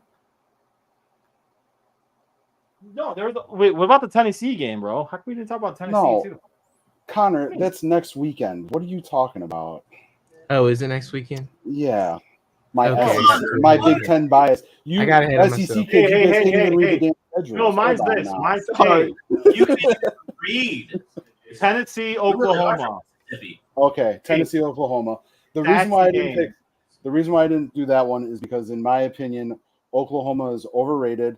Their defense still isn't where it needs to be with a defensive-minded head coach. I thought Tennessee was going to come in and just absolutely roll Oklahoma, but we can talk about it a little bit. You're 7.5. Right now, Tennessee's minus 7.5. Right. So I have Tennessee number 6 favored by 7 points over Oklahoma, 15th ranked. Over-unders at 57.5. 56.5 now. Okay, so it's getting a little tighter. I got Tennessee by 10 points on this one at least. So I'll say 42-31 Tennessee wins on the road. I like it. I agree with that. I got one more for you too, Kenny. I'm gonna Go throw for it at you. By the way, Utah versus Oklahoma State. Utah versus Oklahoma State. Oh, okay. That's almost 2.5, dude. Yeah, I I had it at 2 points. Utah is on the road at Oklahoma State. Everything tells me to pick Utah, but for some reason, Oklahoma State at their stadium. I don't know. It's tough. You can't run from it, bro. You can't run from it. Let's do it. Mormons lose. Heard it here first. Brigham Young's the Mormons, though. No, everybody else, everybody that's not a Mormon goes to Utah. Goes to Utah. The whole state is Mormons. Whole state's Mormons. Y'all lose. No, I'll take Utah. They're all done. Their quarterback's like 30 years old. He's getting his doctorate or something. I'll take Utah. And I think they win. Sounders, you guys.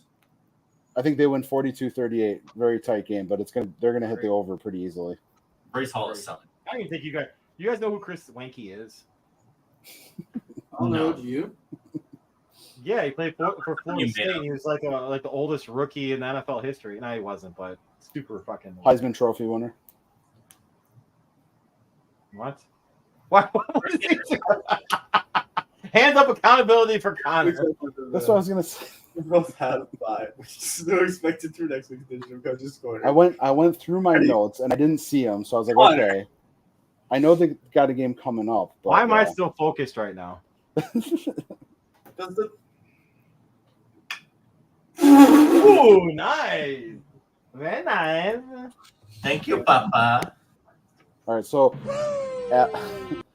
Alabama and Georgia will be the first game we talk about next week, so that Connor doesn't claim I have Big Ten bias over the SEC. Oh dear goodness! Why is Bruce so close to the camera? It's in my notes. I look at Aaron Rodgers screaming at the refs for 1 second, and I look back to see that. That's both horrible. Both horrible. Aaron Rodgers needs to He needs to calm down, man.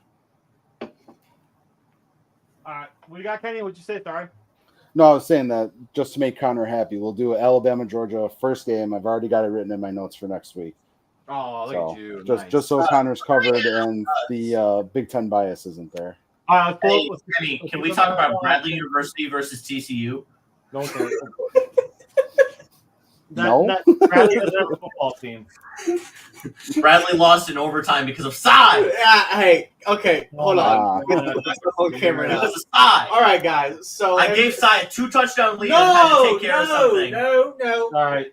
This week football, NFL games. I don't care about your NCAA shit. All right. Says the guy who was playing it before the show. I was doing it before the show. Exactly. Yeah, we're not doing it. And we're doing it after the show. All right. New York Giants at Cleveland Browns. Pause. No pause. Pause. No pause. No pause. No pause. None. No pause? None.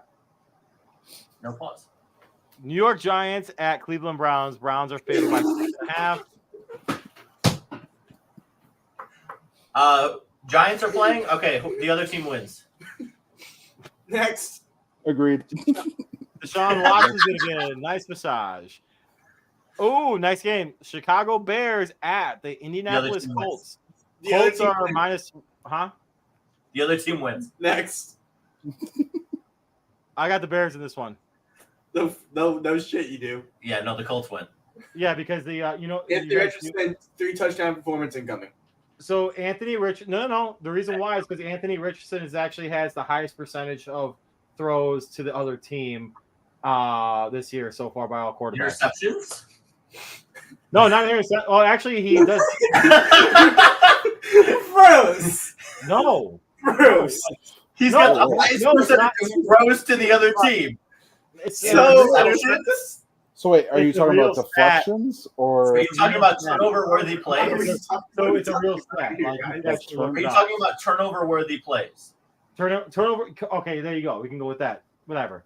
But he has the highest. That's what it's called. It's either an interception. No. Turnover-worthy plays. No, it's not. It's not. I'll get it. I'll grab it for you and I'll send it to you tonight. But so Anthony Richardson is probably the most inaccurate passer right now in the NFL. Okay, and? So I'm going to say the Chicago Bears have like one of the top 5 defenses in the NFL, and they end up probably saving the Bears. Will Caleb Williams throw a touchdown this week, or? Okay, calm down, drunkies. Calm down, drunkies. Will the offense do something? All right, how about this? 40. I'll bet you $40 Caleb Williams does throw 2 touchdown passes this week. Deal. I'll take that. Okay. I'll take that. 2? So you're saying he throws 2? I said over 1.5. Okay, yeah, under. Cool. Bears win though. Yeah, under. I'll take that bet too. Want to do that bet too? I'd rather just Caleb Williams. Packers just beat the Colts with Malik Willis, so Caleb Williams can suck and the Bears still win. Yeah. So I'll take just the Caleb Williams bet for now. I wouldn't bet on this game, to be clear. I just picked the Colts so fast just to be an annoying Packers fan, if I'm being perfectly honest. Mission accomplished. Mission accomplished. I'll take the Bears winning on the road by a field goal. I don't think they've got a whole lot in the tank, but I don't think the Colts do either right now. So field goal, Bears win. Next. Huh? I'm just saying. Houston Texans at Minnesota Vikings. Texans are only favored by 2.5 in Minnesota. The over-under is at 45.5. This is tough. Sam Darnold is very surprising this year. But I think that the Vikings come down to earth, and I think the Texans win. And cover, obviously. Over-under. Let's go 28-17. I'm taking the under. Yeah. I'll take the under. I may be doing this too early, but I think this is my don't bet game of the week. What was the spread? 2.5. Yeah, don't bet on this. Don't bet on this. Next game. Oh, sorry, Kenny. What you got? Texans win. I don't think it's going to be as close as what the spread says, but I think the Texans take care of business. Why is that? Next game. We got Philadelphia Eagles at the New Orleans Saints. New Orleans Saints are favored by 2.5. The over-under is actually really fucking high, 49.5, because neither team plays defense. That being said, I'm sorry, buddy, but I think the Saints come down to earth this week. You sound like you're in a tunnel. Eagles win. Oh, that actually made it better. Much better. Eagles win. That was weird. I think the Saints win, not because the Saints are good, but because the Eagles are bad. Yeah, you're not wrong at that. Fuck. No Jason Kelsey. I think the Saints win. Sticking with the Eagles. Over under week 8, he comes out of retirement. Ooh. I like that one, actually. Over. Let's go LA Chargers at the Pittsburgh Justin Fields. The Pittsburgh Justin Fields are favored by -1.5 only. I think the Chargers win this game and obviously easily cover. The over-under is a measly 35.5. Who is this? Who is this? Chargers Steelers. I changed my bet. Texans win that other one. Don't bet on this. Yeah. This is the one this week. No, come on. This is the one this week. Jack, I need you to type it. Call the line. Please. Yeah. Call the line. I'm not touching this one. If you bet on this, call the line. I'll take Justin Fields over Harbaugh any day. So Steelers. Your boy Harbaugh should be the coach for the Bears right now. Yeah. Anywhere but Ann Arbor is fine. Yes. Next one, Denver Broncos at the Tampa Bay Baker Mayfields. I'm going to go with the Mayfields by 6.5 over the Broncos. Over under is 40.5. Easily hit that. Okay. All right. So real quick, I forgot to talk about this earlier. Currently right now, my prediction about Bo Nix. So good job with that. Good job. With that being said, though, the Baker Mayfields whooped the shit out of the Broncos because Sean Payton is a shell of himself as a coach. Oh, don't let Connor Davis hear that one. Bo Nix bad, Baker Mayfield good. Bucks win. Same. Bucks win. Sean Payton's out of a job by week 8. Whoa! Oh, Nix ain't going to throw a touchdown. Wow. All right, next one, boys. Touchdowns to Caleb Williams. 0. Next one. Green Bay Packers at the Tennessee Titans. Tennessee Titans are currently favored by 2.5. Over under is a measly 37.5. I do not think Jordan Love is coming back for this game, despite his efforts in solos practice this week. He did not participate at all in any team activities. So that being said, I'm going to go with the Titans win this game. I think the Titans have a better defensive front, obviously, than the Colts do. And you're not going to be able to run the ball as well against the Titans. So unfortunately for the Pack, they go 1-2. The Bears beat the Titans without scoring an offensive touchdown. The Packers have a better roster, so the Packers will win. Packers are If better you off. bet on this, call the line. True. True. Yeah, this week seems like it sucks for these picks. I'll take the Packers, I guess. Call the line. The Titans I hate the Titans right now. Connor, I want you to make a video out of this week specifically and just name it NFL season week 3 picks. Don't touch. Call the line edition. Call the line edition. Make it a little spicy. 37.5. Man, over-unders this week suck. All right, next game. Oh, hold on. Hey, you think the last game? Oh my God, there's so many bad games. All right. Carolina Panthers at Las Vegas Raiders. Huh? I'm betting. No. Hold on. Don't even say anything. Don't even say anything. Don't say a word. Raiders are -5.5. Call the line. The over/under is 39.5. Call the line. Call the line. Bet the under. Never touch the. Oh, I'm sorry. Despite the Red Rocket starting for the Panthers, I am pounding the Raiders. Gardner Minshew.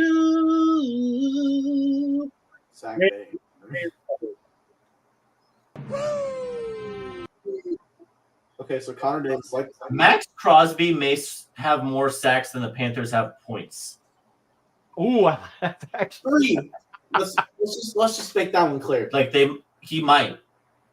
The Raiders just beat the Ravens. This is not going to be close. Yeah, no, this is going. It's a crappy matchup or a crappy game to watch, but it's not going to be close. Unless you're a Raiders fan, then yeah, you're gonna love this. Raiders. Connor, shut up. Man, there's so many Yeah, bad. Raiders all day in this one. It's not. Nothing else to say. All right, next game. We got the Miami Dolphins at the Seattle Seahawks. The Seahawks are favored by 4.5. Seahawks. Game could have been good, but Tua decided to forget how to play football. So now this game won't be good.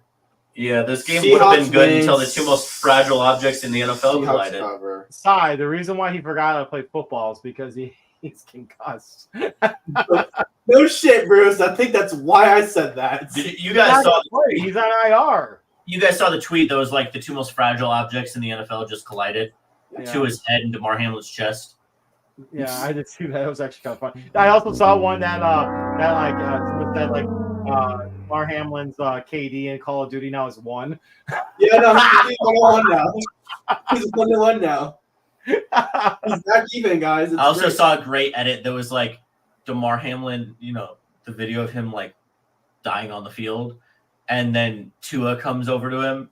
DeMar just taps him on the shoulder and says, "It wasn't supposed to be me." Oh my God, that's terrible. That's even worse. I And thought the Tua's Call of like- Duty one. All right. Wow. We all got Seahawks in this one. Kenny, you got Seahawks? Yeah, all day. All right, next one. Detroit Lions at Arizona Cardinals. Lions are favored by 3. Over under is super high in this one, boys. 51.5. All right. Defense will not be played. That's why. Huh? Defense will not be played. That is why the line is so high. Correct. Thank you. Bender, I barely know her. So I'm gonna say this. I'm gonna go. This is tough. I don't think Harrison does what he does what he did last week. Obviously, so I'm gonna go Lions win this game. I'm gonna say under. That's a lot of points. Lions are frauds. Cardinals win this game. They wax them at home. Marvin Harrison, another 2 touchdown day incoming. I don't care who does it. I'll take that bet. All right, let's do that. Run it. We're already betting on. I'm not betting multiple things with you. No, someone. No, so was that side that already said that? I'll take this one, Bruce. I'll take this one. You think Marvin Harrison has 2 more touchdowns? Yes. I'll take that bet. $40. Go for it. I'm betting on the team, not the player. So if Marvin Harrison doesn't get 2 touchdowns, I owe you 40. Okay, I'll do that. Yeah. I'll do that. You heard it here first. Why not? Hey, you're gonna get your No, I was about to say MJ.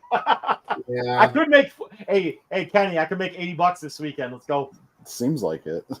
But Harrison will score multiple touchdowns this week, and the No, Cardinals my will God. win. Pump the brakes there. Ohio State. Thank you, Kenny, for being the reasonable one here. Reasonable my ass. Reasonable my ass. All Murray needs to do is throw the ball in his vicinity. Harrison will score every single time. That's all that's going to happen. That's all you need to do. Get the ball to Harrison. If he steps the wrong way or something.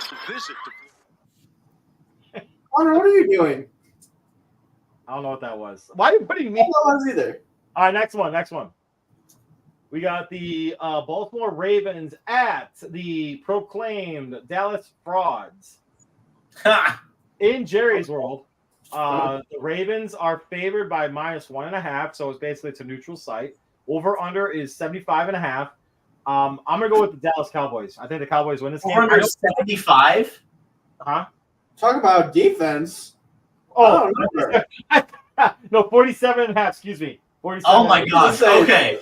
That's 47.5. Woo! There's a little bit. My bad. All right, 47.5. All right, I'm gonna go with the Cowboys win this game. Only because I think last week was an anomaly. Sorry, Connor. I'm gonna talk some more shit about the Saints.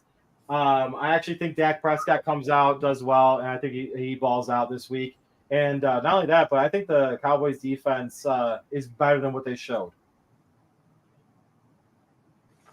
Cowboys suck. Ravens are going to wax them. Derrick Henry is going to bend over that entire fraud of a defense. 100%. I agree. Ravens are going to figure out how to make everything work for them, and this will be the game to do it. You guys do know that I've been like whooping your asses like with picks this year, right? All right, next one. I picked the Saints over the Cowboys. 49ers at the LA Rams. The Cowboys, Jesus. The 49ers are favored by 6.5. Over under. I'm sorry. This is the Blue Tent Bowl. It really is. Kittle might be out now too. Over under is at 43.5. All right, so okay, so can we pull back? Connor, pull back. Might be like that. So MJ, do you remember the conversation that you and I had about Brock Purdy being a system quarterback / game manager / nothing special about him? Watch your words. Yes. Seriously, do you remember or no? No. Okay, fair enough. So we had that conversation actually. And I appreciate that. So we had that conversation. What's this? I said he made some elite throws that were awesome. He reads defense, blah, blah. But at the same time, I thought he was a system type quarterback. Well, boys, this is the game that it gets proven that he is being carried by a good defense and everything else around him. Rams win. Rams obviously cover. I'm going to say, we'll say 28-17 Rams. I mean, okay. First of all, I don't remember that conversation. I couldn't even tell you what I said. Shocker. I think it was very interesting. The Niners just lost to the Vikings. Correct. The Rams are significantly better than the Vikings. So if A plus B plus C equals D. D's nuts. Bang, and that's what the 49ers are going to be sucking on this weekend. Yep. I'm just going to agree with MJ from here on out. Rams win. Thank you, Kenny. Kenny and I got a great deal going on. I agree with Kenny on college. Kenny agrees with me on NFL. Yeah, I have no business in these NFL picks, just so you guys know. You brought me in for college, and then I stick around for the pro. It's all right. I'm terrible on Sunday. All right, I've been tearing it up in both, so what the hell, Kenny? Eat a dick, bro. I'd rather not. No, thank you.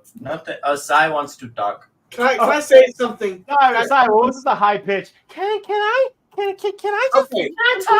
Hey, Can I talk? I just want to ask. This housekeeping. this question goes My name's Sai. I got something to say. Playoffs. Bruce, who's Matthew We'll talk Stafford about throwing the ball to this week? playoffs? Can you tell me who Matthew Stafford's throwing the ball to, and then tell me why the Rams are going to win? Because there's no Puka and no Cooper Cup. Marcus Robinson. Who the hell is that? He's a rookie receiver for the Rams. I like their shoulder And shot. he's not better than Brandon Ayuk. Just saying. But I mean, I understand. But Sai, that's why there's 22 guys on the field. It's not just 1v1. Stafford's a fraud? Sort of. Who was the Super Bowl? You're right. Wow. That was the biggest like, I just want to talk. That's the biggest bitch response. Nah, you're right. And we're not defense is better, but that was like I want you to know that was like almost exactly what he did too. You didn't see it, but that was exactly it's great what he that you did. didn't see it. It's so great that you didn't see it. That's exactly what I did. He did the Caleb Williams. I'm just. That's awesome. That's awesome. I'm not going to bet on it, but I can't wait. I can't I'll wait. do something next week. I can't wait till he balls out, and all of a sudden, like MJ's like, "Fuck, dude, he's actually a legit quarterback." Who? Caleb Williams? Yeah, dude. I hope he is. Yeah, for the sake of making the rivalry better, we all gave one to. Okay, Sai, shut the fuck up, dude. You shut the. You're not a Bears fan. You're not a Packers damn fan. fucking What shit. I'm not a kind of Bears fan fan. are you? Damn straight, I'm not a Bears fan. But for the sake of making this show more entertaining, I want both sides to be good. Oh my god! Can you just get off the end of the double sided? The way I feel towards the Bears is like that older brother that feels bad. He dumps on his younger brother all the time. So he one day wakes up and for no reason takes him to ice cream. They go shoot some hoops. Is that what you do with Sai? Is that what you do with Sai? Yeah, and that's what the Packers do with the Bears. Yep. Oh, well, yeah. I mean, admittedly, Spot so, on. I already said that. Spot on. Yeah. I've already said that. Like you can't offend me. You know you've already said it, but That's why I'm saying I want Caleb Williams to be good. We're reiterating the point. We're ready. I'm just waiting. But like genuinely speaking, I just can't wait to see it happen. It's gonna be entertaining. I think it'd be fun. I'm Bruce, curious. Sai, are you a 49ers fan? Like, what are you a fan? What team are you a fan of? Them and the Jaguars, I guess. I'm not really dedicated to one team like y'all. I just like players, really.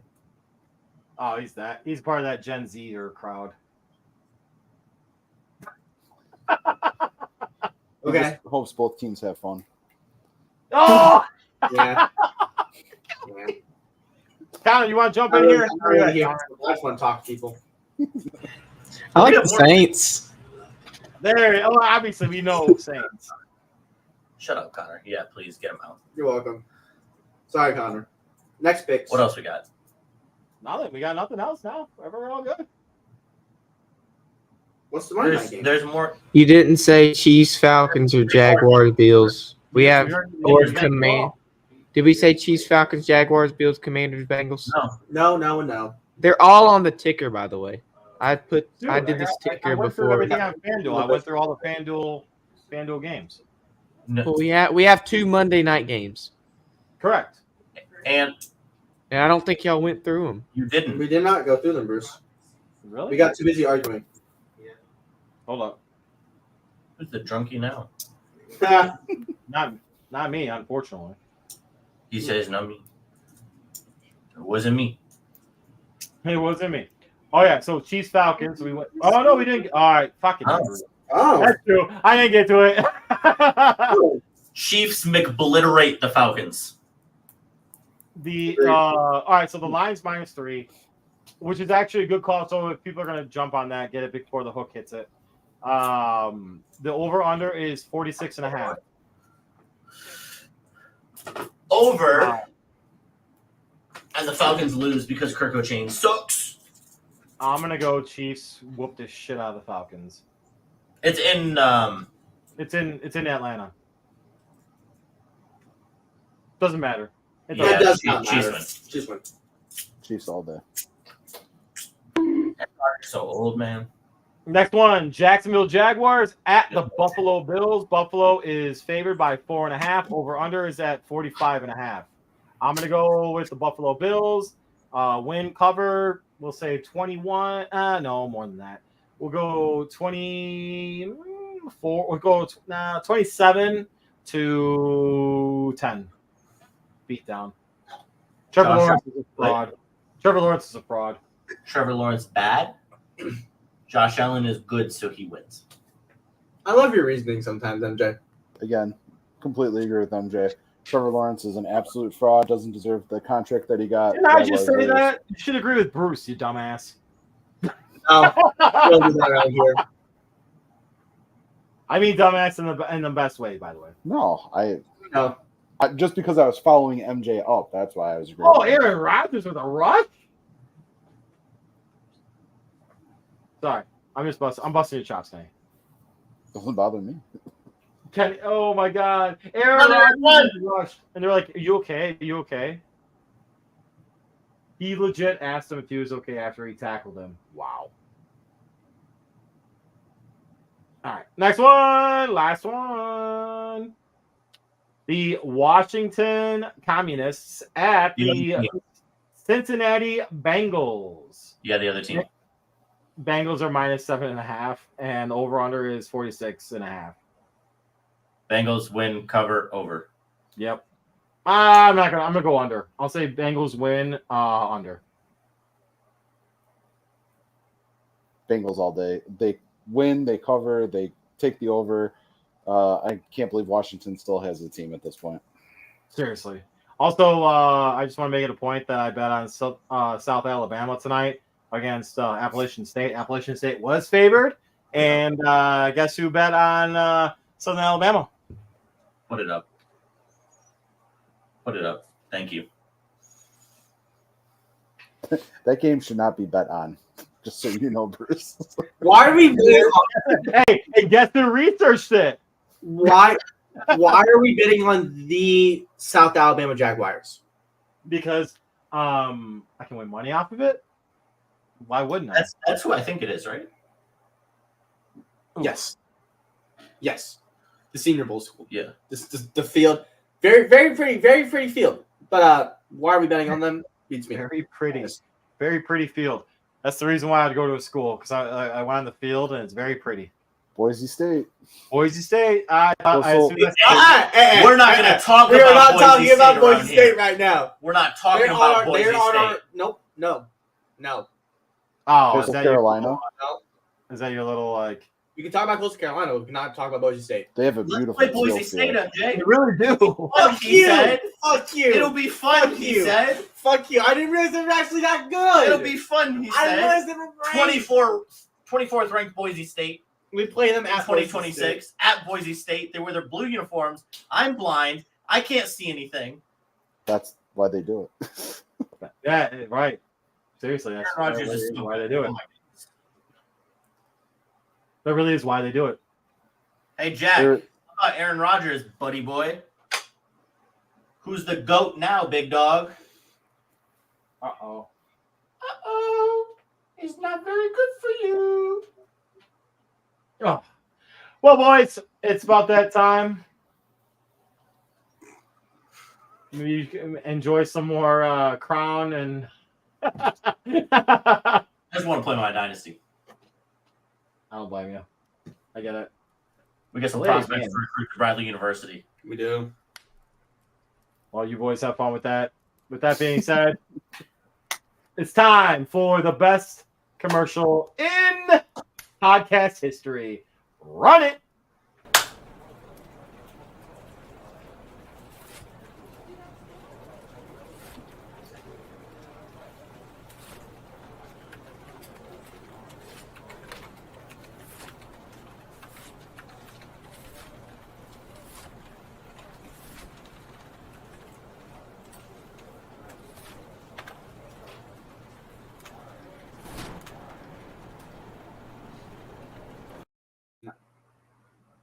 Oh, Bruce. You know, I get the feeling that Sai's gonna be paying you.